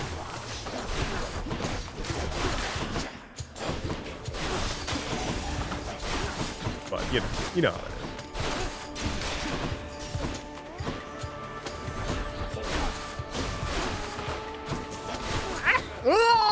Okay, we're good, we're good. I thought I was gonna die, but I didn't.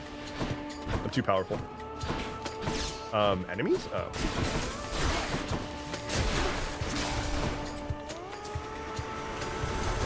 Hello, friend. Don't shoot me. That's rude. I don't shoot you. I do actually, quite literally a lot do that. I lied. I do shoot you. That is like explicitly what I'm doing. No, where are you going? Why are you running?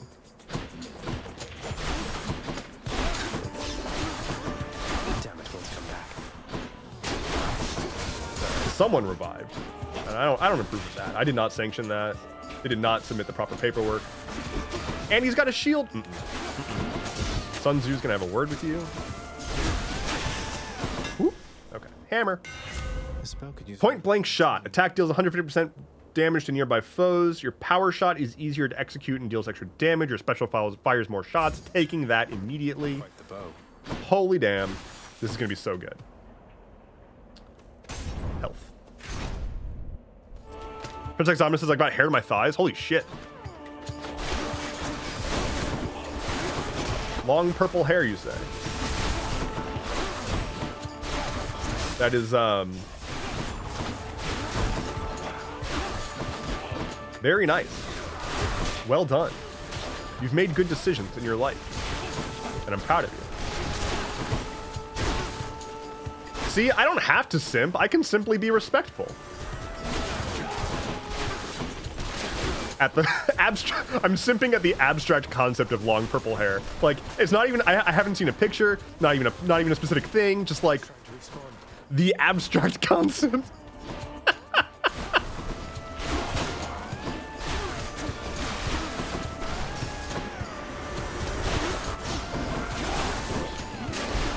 Look, it's not my fault. I was born this way. I'm just being true to myself.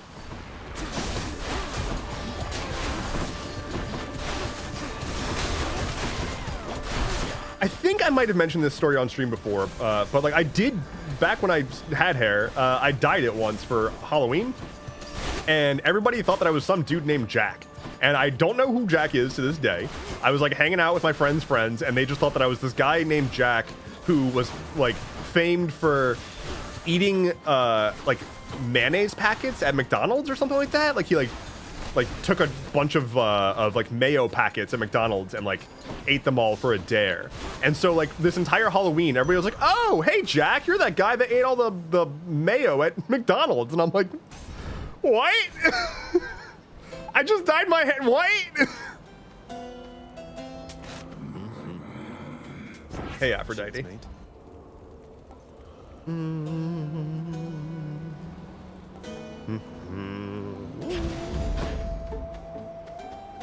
Which boon's it going to be?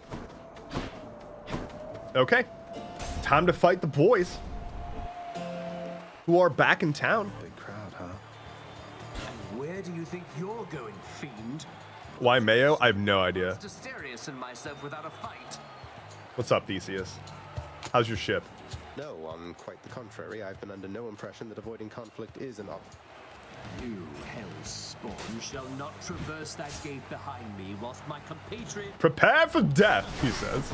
Well, hellspawn, not ready to admit defeat as yet. Ow! What? Super rude. I need deflect is what I need. I just realized I don't have any deflect. Not for you, monster.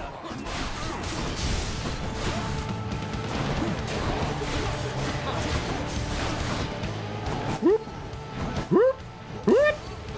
Whoop. All right, we're gonna play a fun game called Don't Lose All of My Lives. Oh my lord! Oh, I forgot that I've got the slowy thing. That works too. I don't want to use call, I'm saving it up. Oh, why is he impervious? Are you prepared to be sent screaming back to the hellish darkness?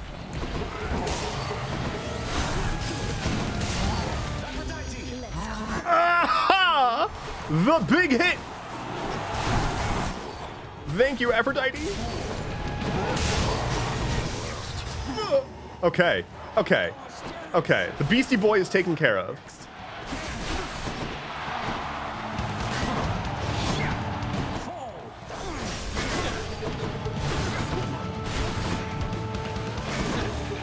I hate your shield.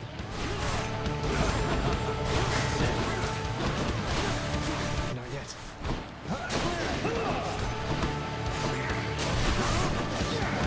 Come on now. Why is the boss difficult?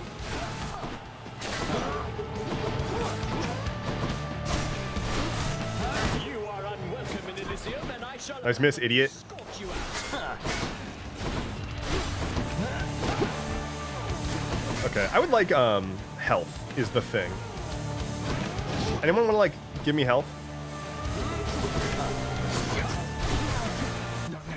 Okay, okay. Who's helping him? Athena, Athena. Look, Athena. First, I don't get any of your boons, and now you're helping Theseus? Of all people, this jabroni? Jabronus Maximus over here? Okay, okay. Ow. Let's not lose any more lives, any more revives. That'd be good.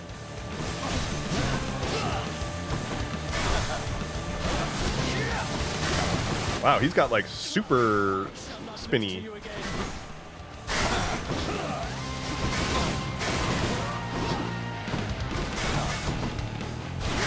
Bro. Oh, I finished watching Bridgerton, by the way. So I can talk about that now. I don't know when I'm gonna do that video, but I'm gonna do a video at some point. My in-depth thoughts about Bridgerton. This is important, obviously. But it's really important that I talk about it right now, actually. because nothing else really has my focus at this moment in time. You know, like it's just I'm sort of like chilling, not doing a whole lot.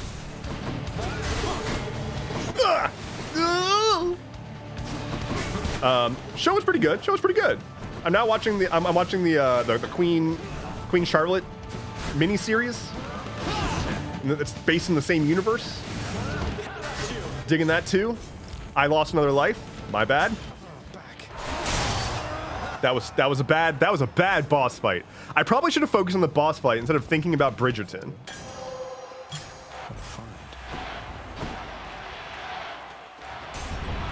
Sammy Marie says, I only got to the end of season 1 before I heard someone died of anaphylaxis and I noped out. I don't own an EpiPen. I can't handle that mental image.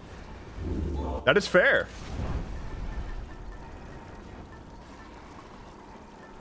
Okay, so I kind of fucked up. And need to not die.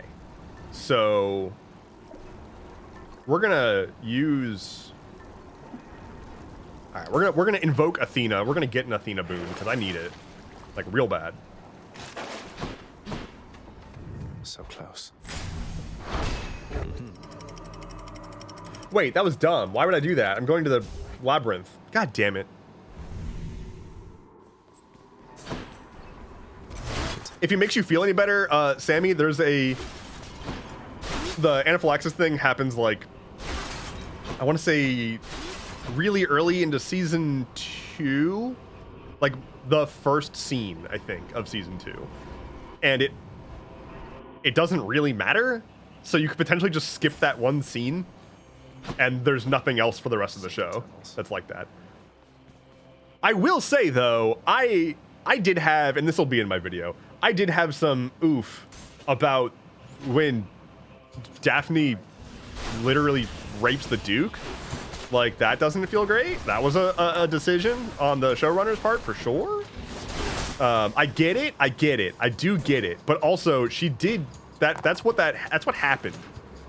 And that scene, that made me a little But show's quite good. And my God, Lady Danbury. Can we just, this is a Lady Danbury appreciation space. This is a Lady Danbury appreciation space. Lady Danbury, best character on a television show ever. She runs shit. She's like if you took Uncle Iroh and made him a dapper ass lady who is basically pulling all of the strings in society. It's so very good. Like, reserved, always in control of shit. So good.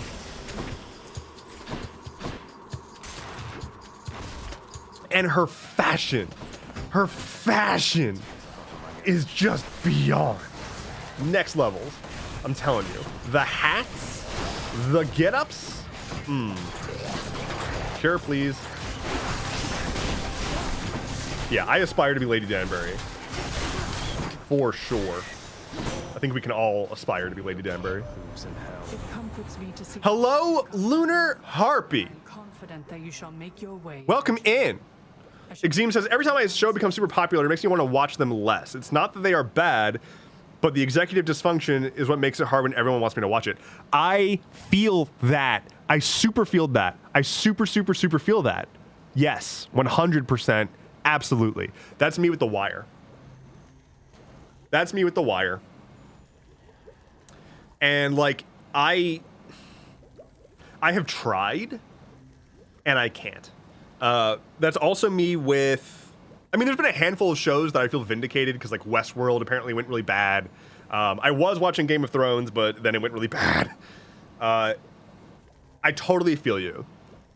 Bridgerton is not anything that will change your life. It's a fun time with some really good characters, but it will just make you scream at the TV a lot because it's a drama. It's like a soapish drama, and the reason that I enjoy it really is that it's like an alt history kind of vibe. So like that makes it pretty fun. It's also very queer. even though it's not. It's good. But that's it. Like I wouldn't say like, oh my god, you have to watch the show. Like it's good. I really enjoyed it. It didn't change my life, but Lady Danbury did. All right, Athena, give me something good. Resist damage from traps. Partial god. Okay, dash deals damage and deflects. That's what I wanted. Perfect. Perfect. Back I go. Me with Breaking Bad. Breaking Bad. Okay, well, hold on. Okay, well, hold on though. Are you saying Breaking Bad is a show that you haven't watched because of the executive dysfunction?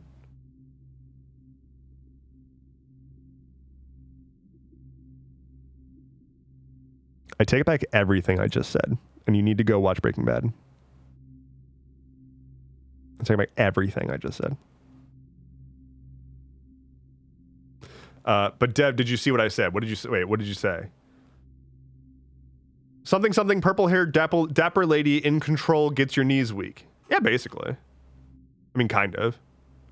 It's the confidence, I think. It's the confidence and the thighs. And the purple. Yeah. That's I'm pretty sure that's it. Anyway, look.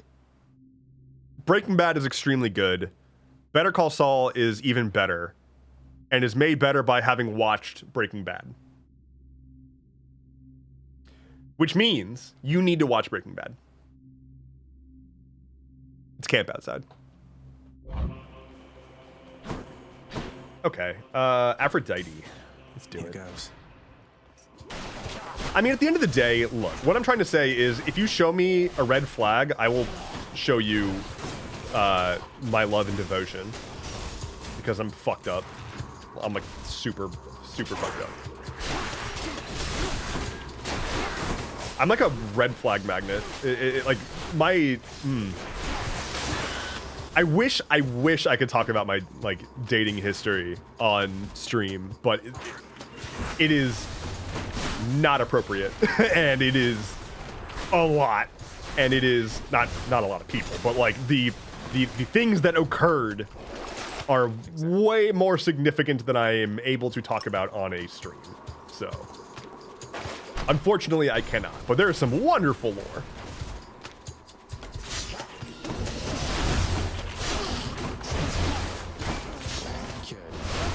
Okay, come on now. Come on. There's just kind of like a big blade in the middle of this room. Just kind of stabbing.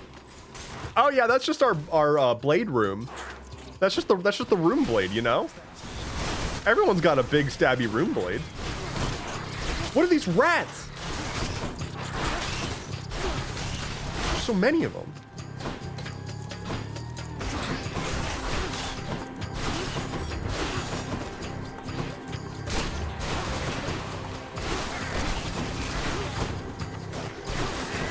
I will say that I once was left for a guy in jail who called himself Seven after the 7 deadly sins, and the girl was like all into that and like thought he was the coolest person ever and had been like messaging him while he's in jail, and like I guess you would call it an emotional cheating or whatever.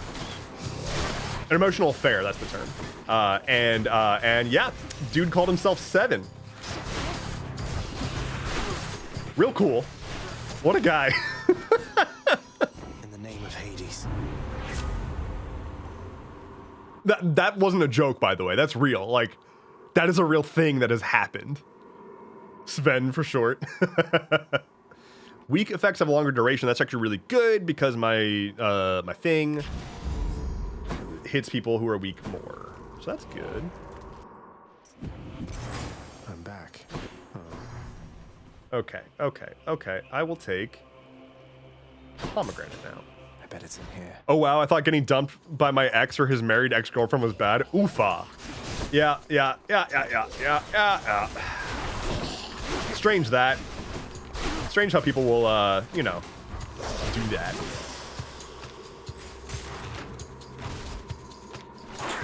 I don't have the fortitude to be in that situation. Like, I don't have the patience, and I have too much anxiety, is what I'm trying to say here. I have too much anxiety to try to pull that kind of shit. Like, it's like, okay, I'm gonna say a thing that might sound awful, but at PAX East this year, there was that whole fallout with, what's his name? Gabe Hicks. It doesn't matter what his name is, he's a piece of shit. There's this dude who's a very popular content boy in the tabletop space, who had been stringing along like a dozen women, also in the tabletop space, by telling all of them that he was poly. And I believe he said that he didn't have a partner when he was not poly and did have a partner who was poly or open to it, but he was lying to her too. So he was just lying to everyone and sleeping with all of these people, claiming that he's like, I'm poly, blah, blah, blah, blah, doing that thing that they all fucking do. And then gets outed. But like, this dude was outed at PAX East because the like 12 women that he was lying to were all in the same location. And he was trying to like convince all of them to not talk to the others. Like he was like telling his partner that this other woman who he was sleeping with was like a crazed fan or something like that, and that like his partner shouldn't interact. And then eventually, yeah, exactly what Lunar Harpy says. That's like the Stardew Valley event. Eventually, all of the women realized what the fuck was going on and outed the guy. And it's like, what the hell? First of all, how? Like, how do you get to that many, like that, the point where it's that many people and you think you can keep them all separate? They all talk. They're all people in the same space. Also, you could have just been actually poly. Like, if you want to do that, just do it above board. There's no rule that says that you can't fuck who you want to fuck, as long as they also want to fuck you and the people who are in your life are approving of it, who have reason to be approving of it, which is to say, enthusiastic, informed consent. Like, by virtue of not telling them that he's actually in a monogamous relationship, they cannot give affirmative, informed consent, and therefore, that's rape. Like, just be an adult. Talk to your partner. Have an understanding. Tell the other partners. Be like, hey, yeah, we can have fun. That's the understanding here. And if you want to live that life and you can't, then change the way your life works. It's mind-boggling. Like, it's just so mind-boggling how much unnecessary pain and drama sparks out of people just not being able to keep it in their pants without, like, making the worst possible decisions. Like, you don't have to keep it in your pants. But if you're not going to keep it in your pants, do it thoughtfully. With, like, respect and understanding. It's not that hard. It's wild. It's wild. At that point, why would he attend an event where they're all present? Because he found himself in that situation that he made that bed, and like, of course he had to be at that event because he was like a big name person in the tabletop space. So he was going to be at. I have no idea what the plan was. It boggles the mind. It's truly unconscionable. Because horrible people are horrible. He didn't want to do the work. He just wanted to sleep with multiple people at the same time. Yeah. I mean, ultimately, it's narcissism, and that. That's pretty much it. But it's just like polyamory exists. Just do that. Because like half the people who were involved in that whole situation were poly anyway. But the guy just like lied. And I really don't mean to harp on this one situation for this long, but the number of times that I have already seen that exact situation play out just in the tabletop role-playing game content creator space, in that one niche of content creator spaces, I have already seen people like multiple times, at least 4 times now, people claiming to be poly so that they, like, as a defense or reason to be able to sleep with somebody. That's not how that works. And that's insulting to poly people. Like, anyway. I'm gonna pivot off of the topic of abusing people sexually now. Sorry about that rant. It makes me really mad. Like, it makes me genuinely angry whenever I think about that situation, because it's just like so truly insulting to so many people. And the use of polyamory as a shield against criticism for being gross and creeping on women is not okay. And it's so frustrating that all of these things could simply be solved with communication. All of these things would not be a problem if people just talked and were honest with each other. And like, it's not worth the irreparable harm that you're gonna do to somebody by misleading them in such a significant way compared to what you're gonna gain of getting some strange. Congratulations, you fucked someone. Here's a spoiler, there's a lot of someones. If you're not gonna be with this one person, it's gonna be fine. You're gonna be okay. And it's better to not sleep with them and not be a horrible person than come up with a way to trick them into sleeping with you. Because that's what it is. And anyone who can exist through life and be like, this is okay, this is a thing that I can do, is coerce and trick people into sleeping with me. Because that's a healthy way to go about being an adult. You need help.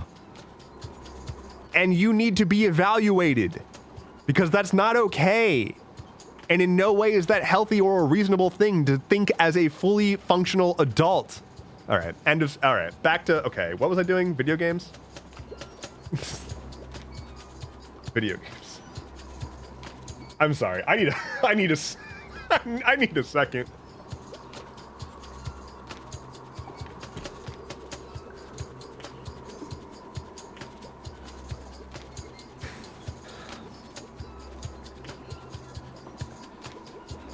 We're okay. We're good. We're good. We're good. We're good. Lunar Harpy says, the urge to clip, congratulations, you fucked someone. Oh man, if only. I've been unicorn hunted too often and treated like shit every time. Ugh. It's just, that's the thing that I, like, I always think this about incels too, right? Like, dudes who are, like, causing their own dang selves to not get any. Because they're, you know, they're horrible, right? They're not getting any because they're awful. And they're awful because they think that they deserve to have sex by default, by mere virtue of existing. And it's just like, just be a thoughtful person. Like, just express genuine care. And like, be, I don't know,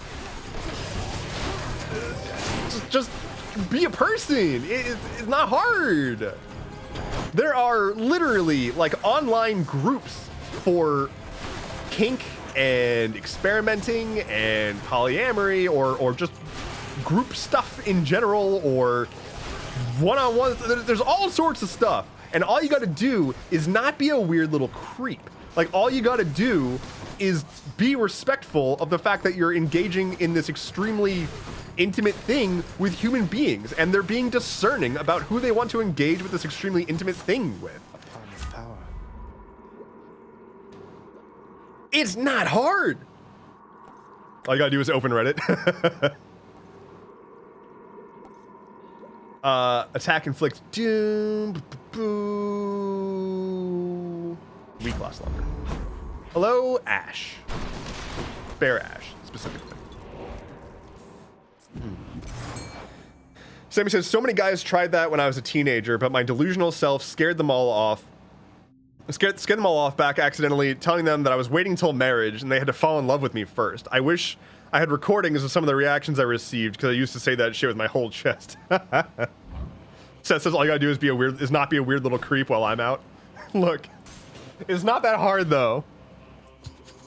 What I'm trying to say is all the people who are like, if you fall in the category of person who freaks out when they see pronouns in a bio,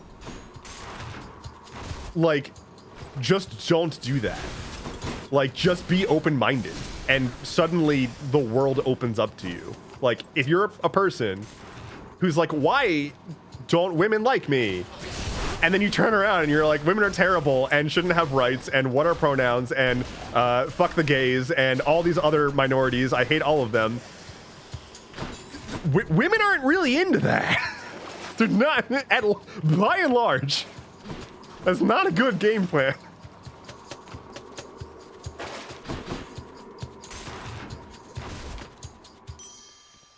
Here we are. Oh, good. I don't know. It's still fresh. I don't know. I'm saying this as a guy who definitely was awful. Like I when I was younger had really, really terrible understandings of like intimacy and relationships and shit. And like a lot of that was due to my I believe was due to my undiagnosed neurodivergence and like not understanding what the fuck I was interpreting and like not understanding how socialization actually worked.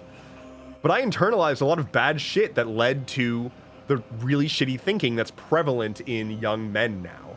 But I grew the fuck out of it. Like, it's doable. The guardian of hell. I realized that I was the one causing my own damn problems. See you, boy. By being a closed-minded moron and trying to manipulate people. Like, I didn't realize that, like, you can just be genuine and good to people instead of trying to convince them why... Ugh. Hi, Sylvie. Hi, Dad. You know now what you're doing here is without it. Anyway, I didn't expect to go on a like 20-minute rant about like that threshold there, and yet you still interpersonal sexual understanding while playing Hades. But hi, Dad. I do. I'm mostly just mad at assholes and groomers. And I'll be in tip-top shape once they're complete.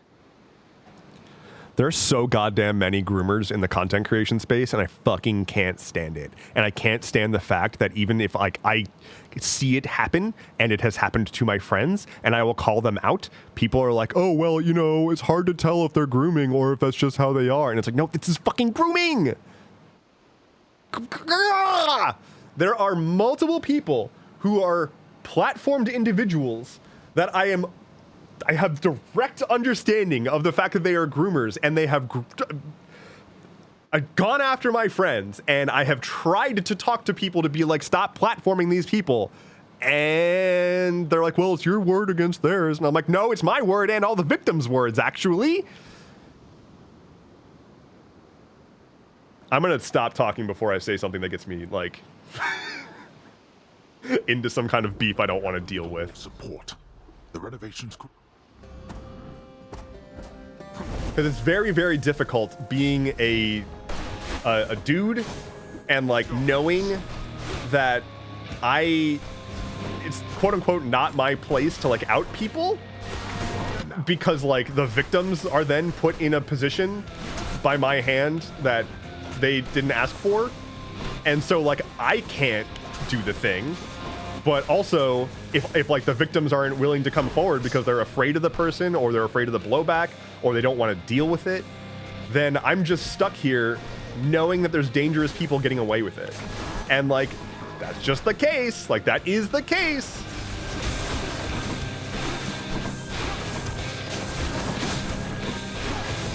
A wasted effort. Yeah. It's really bad. Long story short, if you ever get if a popular, especially masked, it's not only masked people, I want to be very, very clear. like the dangers are not only mask people, that's not limited, but in general, if a mask presenting content creator with like a slightly sizable platform tries to slide into your DMs and do something along the lines of like promise that they can make you make it or something like that, you know, make it big for you. Pure passion coming up. Run, do not walk. Destroy my kin and an eternal torment to you who speak of this. What did you tell There's a huge difference in becoming mutuals with people because like of a mutual appreciation for content compared to, hey, we're mutuals because I can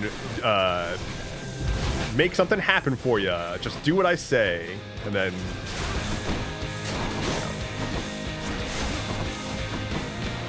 Men have privilege, but asshole knows no gender. Yeah. No!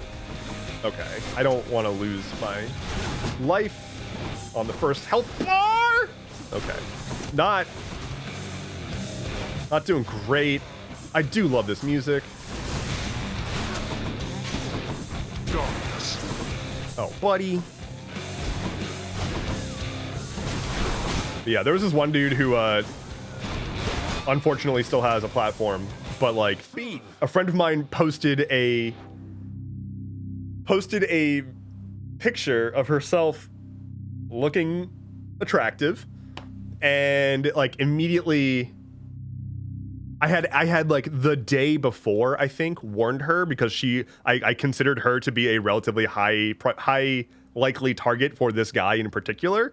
And then like the next day she posted just like a stock photo she took of herself being pretty, and immediately he slides into her DMs and she reaches out and she's like, thank you for the warning. Like he saw that picture and sure as shit jumps right in. All right then, boy. You've stirred my anger suitably by now. Uh-oh. Second health bar.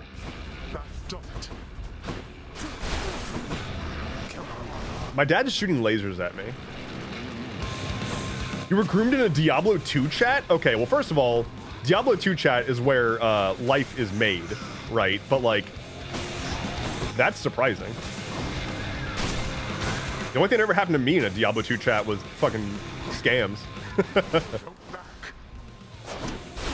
Not that hard to not be a piece of shit. Yeah, it's like the don't prey on children thing. Like, it's not that hard. You're going to love Aphrodite, seduce my dad. I keep forgetting my combo. Remember ASL? Hell yeah. Now the libs are trying to call it American Sign Language, when we all know that it's age, sex, location. Although I guess it should be AGL now. Fucking, the libs are ruining everything.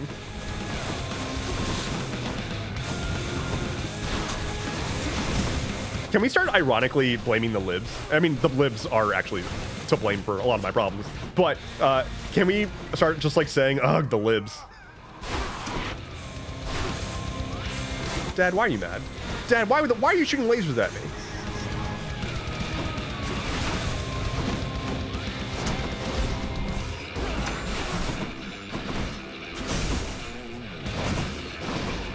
My dad's shooting me.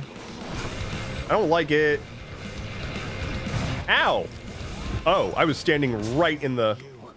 Are we reinventing Thanks Obama? Okay, actually, you're right. That is just Thanks Obama. All right, I take it back. Let's bring back Thanks Obama. That's actually better. Especially now, because it's Kamala, right? Like, especially if Kamala wins, and it's still Thanks Obama, because, like, we can't let a woman take credit. It's important.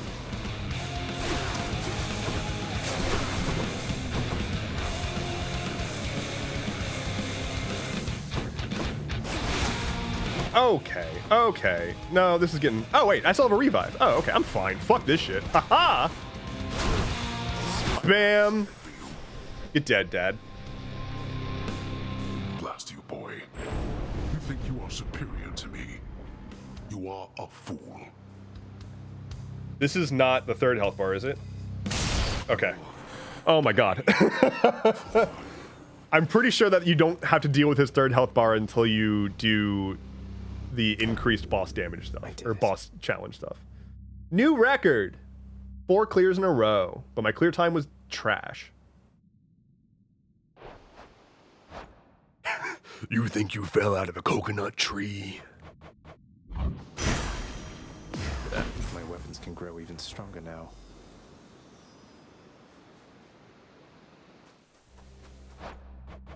Alrighty. Well, that was a good run. A good run that just kind of happened to turn into an unhinged rant about sexual predators for like the entire second half. Look, I get passionate sometimes, and I get angry when innocent people are being manipulated, and it just fucking sucks. I don't know. It's the kind of thing where I feel like as a dude, I have watched my whole life. I've always had more women friends than like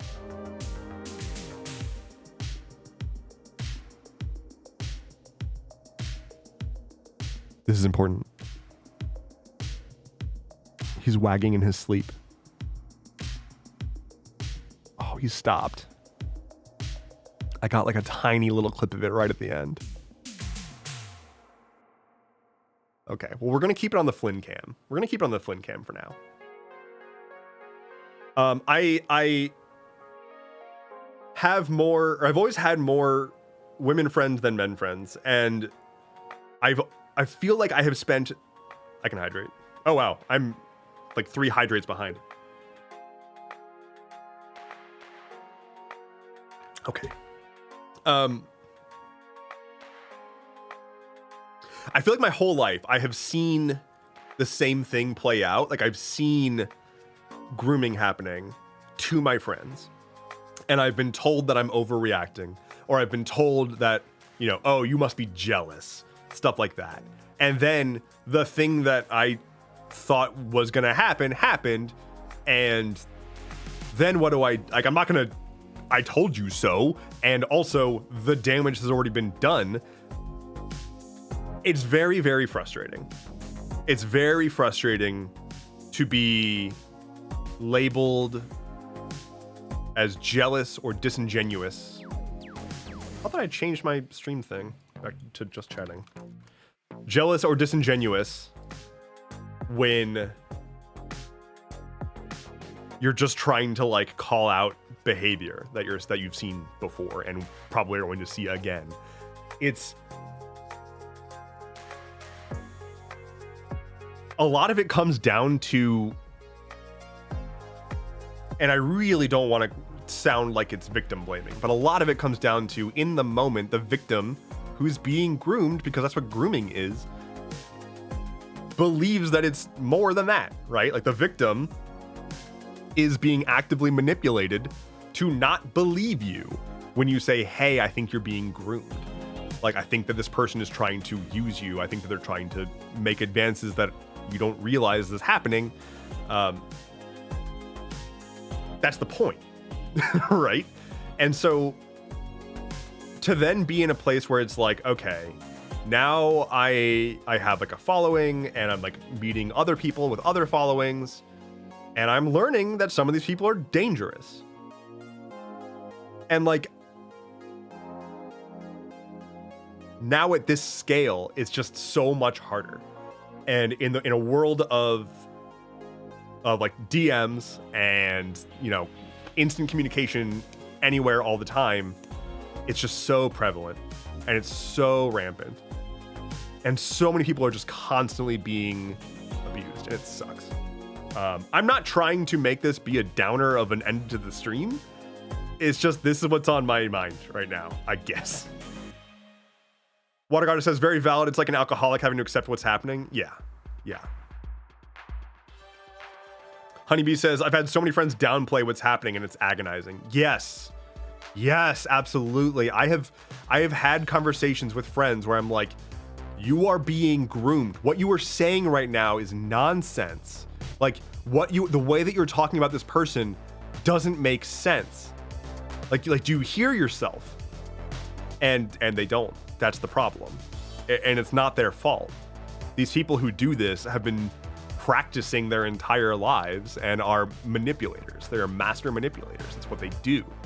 It's what's going on.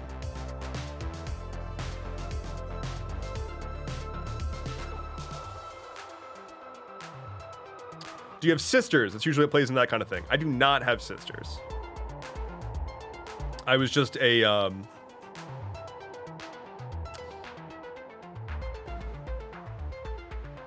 I was very, I mean this in the, I'm going to say a thing and I want you to know that I'm a reformed nice guy, okay?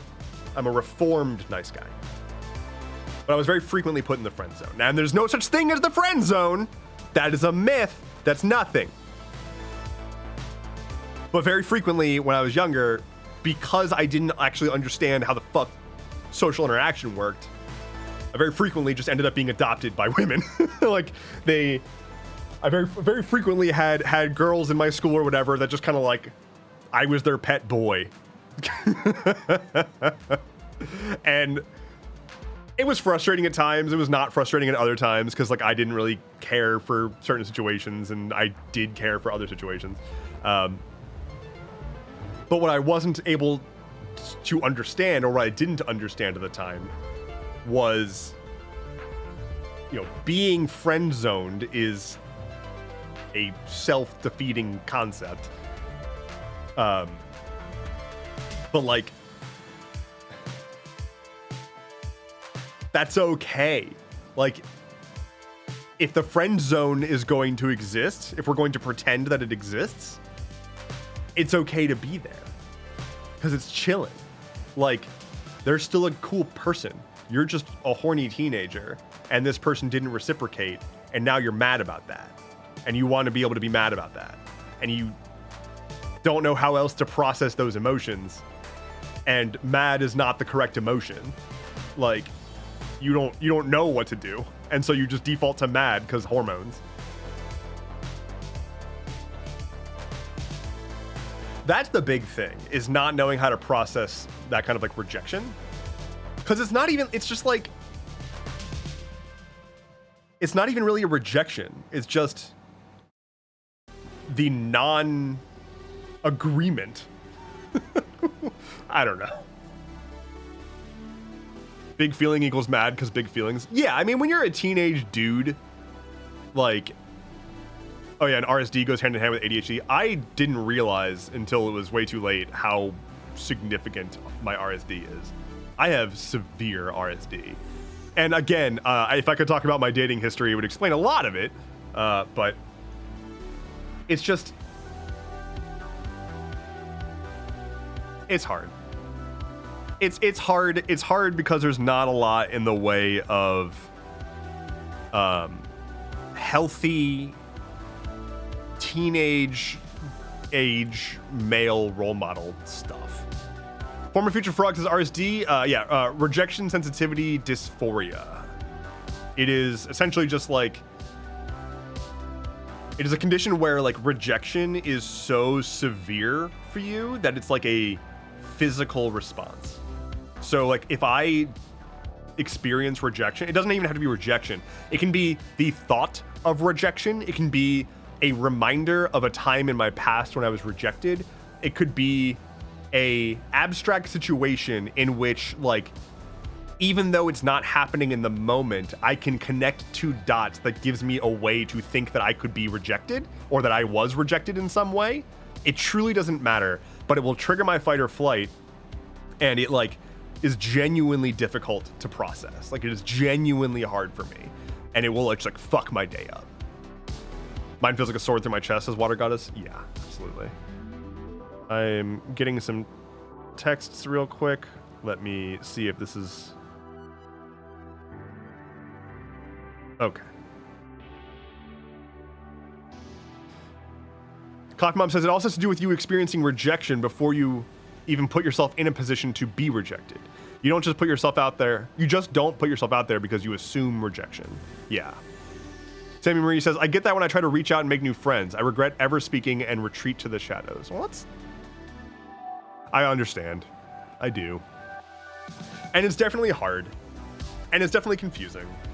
And like, especially in the content world, especially in the nerd content world, like we're all still introverts here and like we're all still nerds. So a lot of people are just like genuinely afraid to make that first step of just talking to someone. And like, it's not actually scary because they're just a person and they're probably just a nerd. Like at Gen Con, people coming up to me and like apologizing in the same breath as saying hello. And it's like, I am ecstatic to see you. And like, I'm happy to be here. Let's talk about nerd stuff. Let's have a good time. Like, let's enjoy our time together. But I get it. I super get it.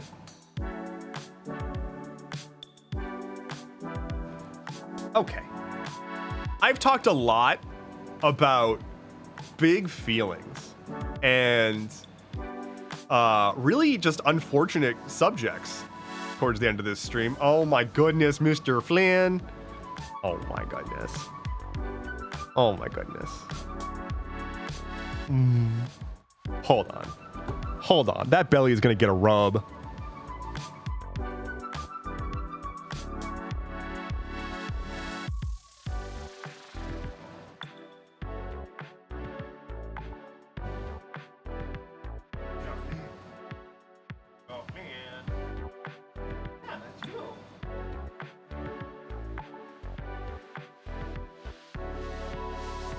Got the foot.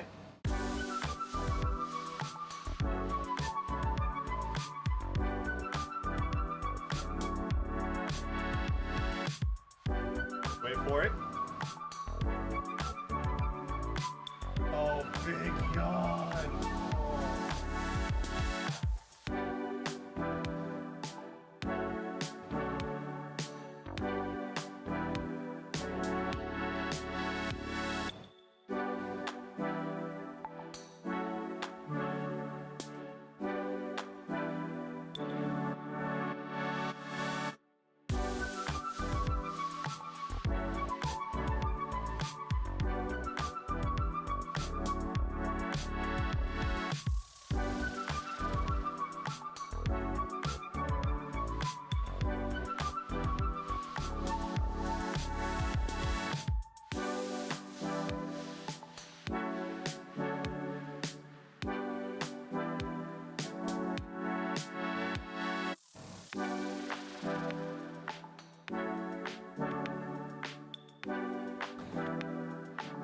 I love that animal so goddamn much.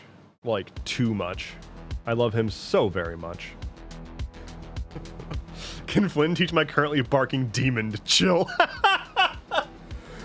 Oh god. I realized recently that he's like 8 or 9 at this point, which is, I mean, kind of. He's still very young and spry, as you can see. As you can clearly see. Oh, hold on. What's going on, bud?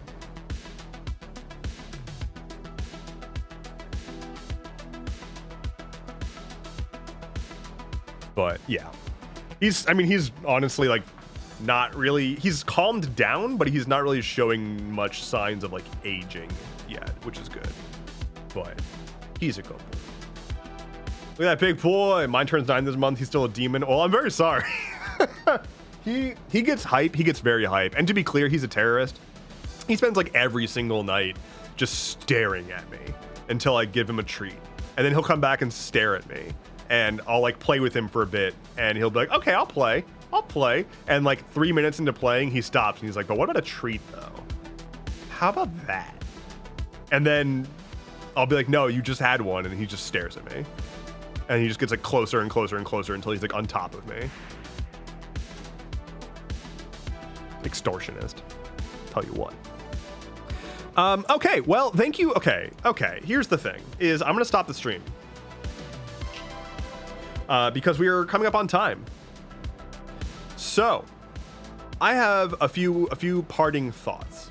1, be a good person. 2, Hades is a fun game, except my dad is mean to me.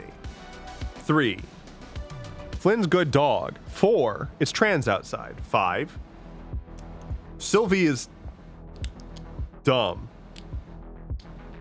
6,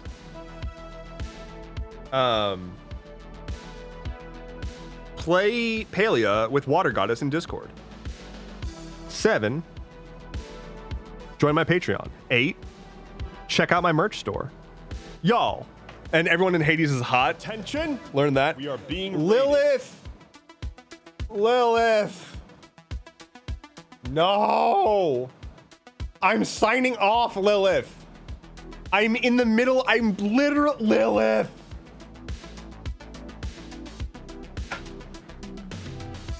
Lilith. Hey, everybody.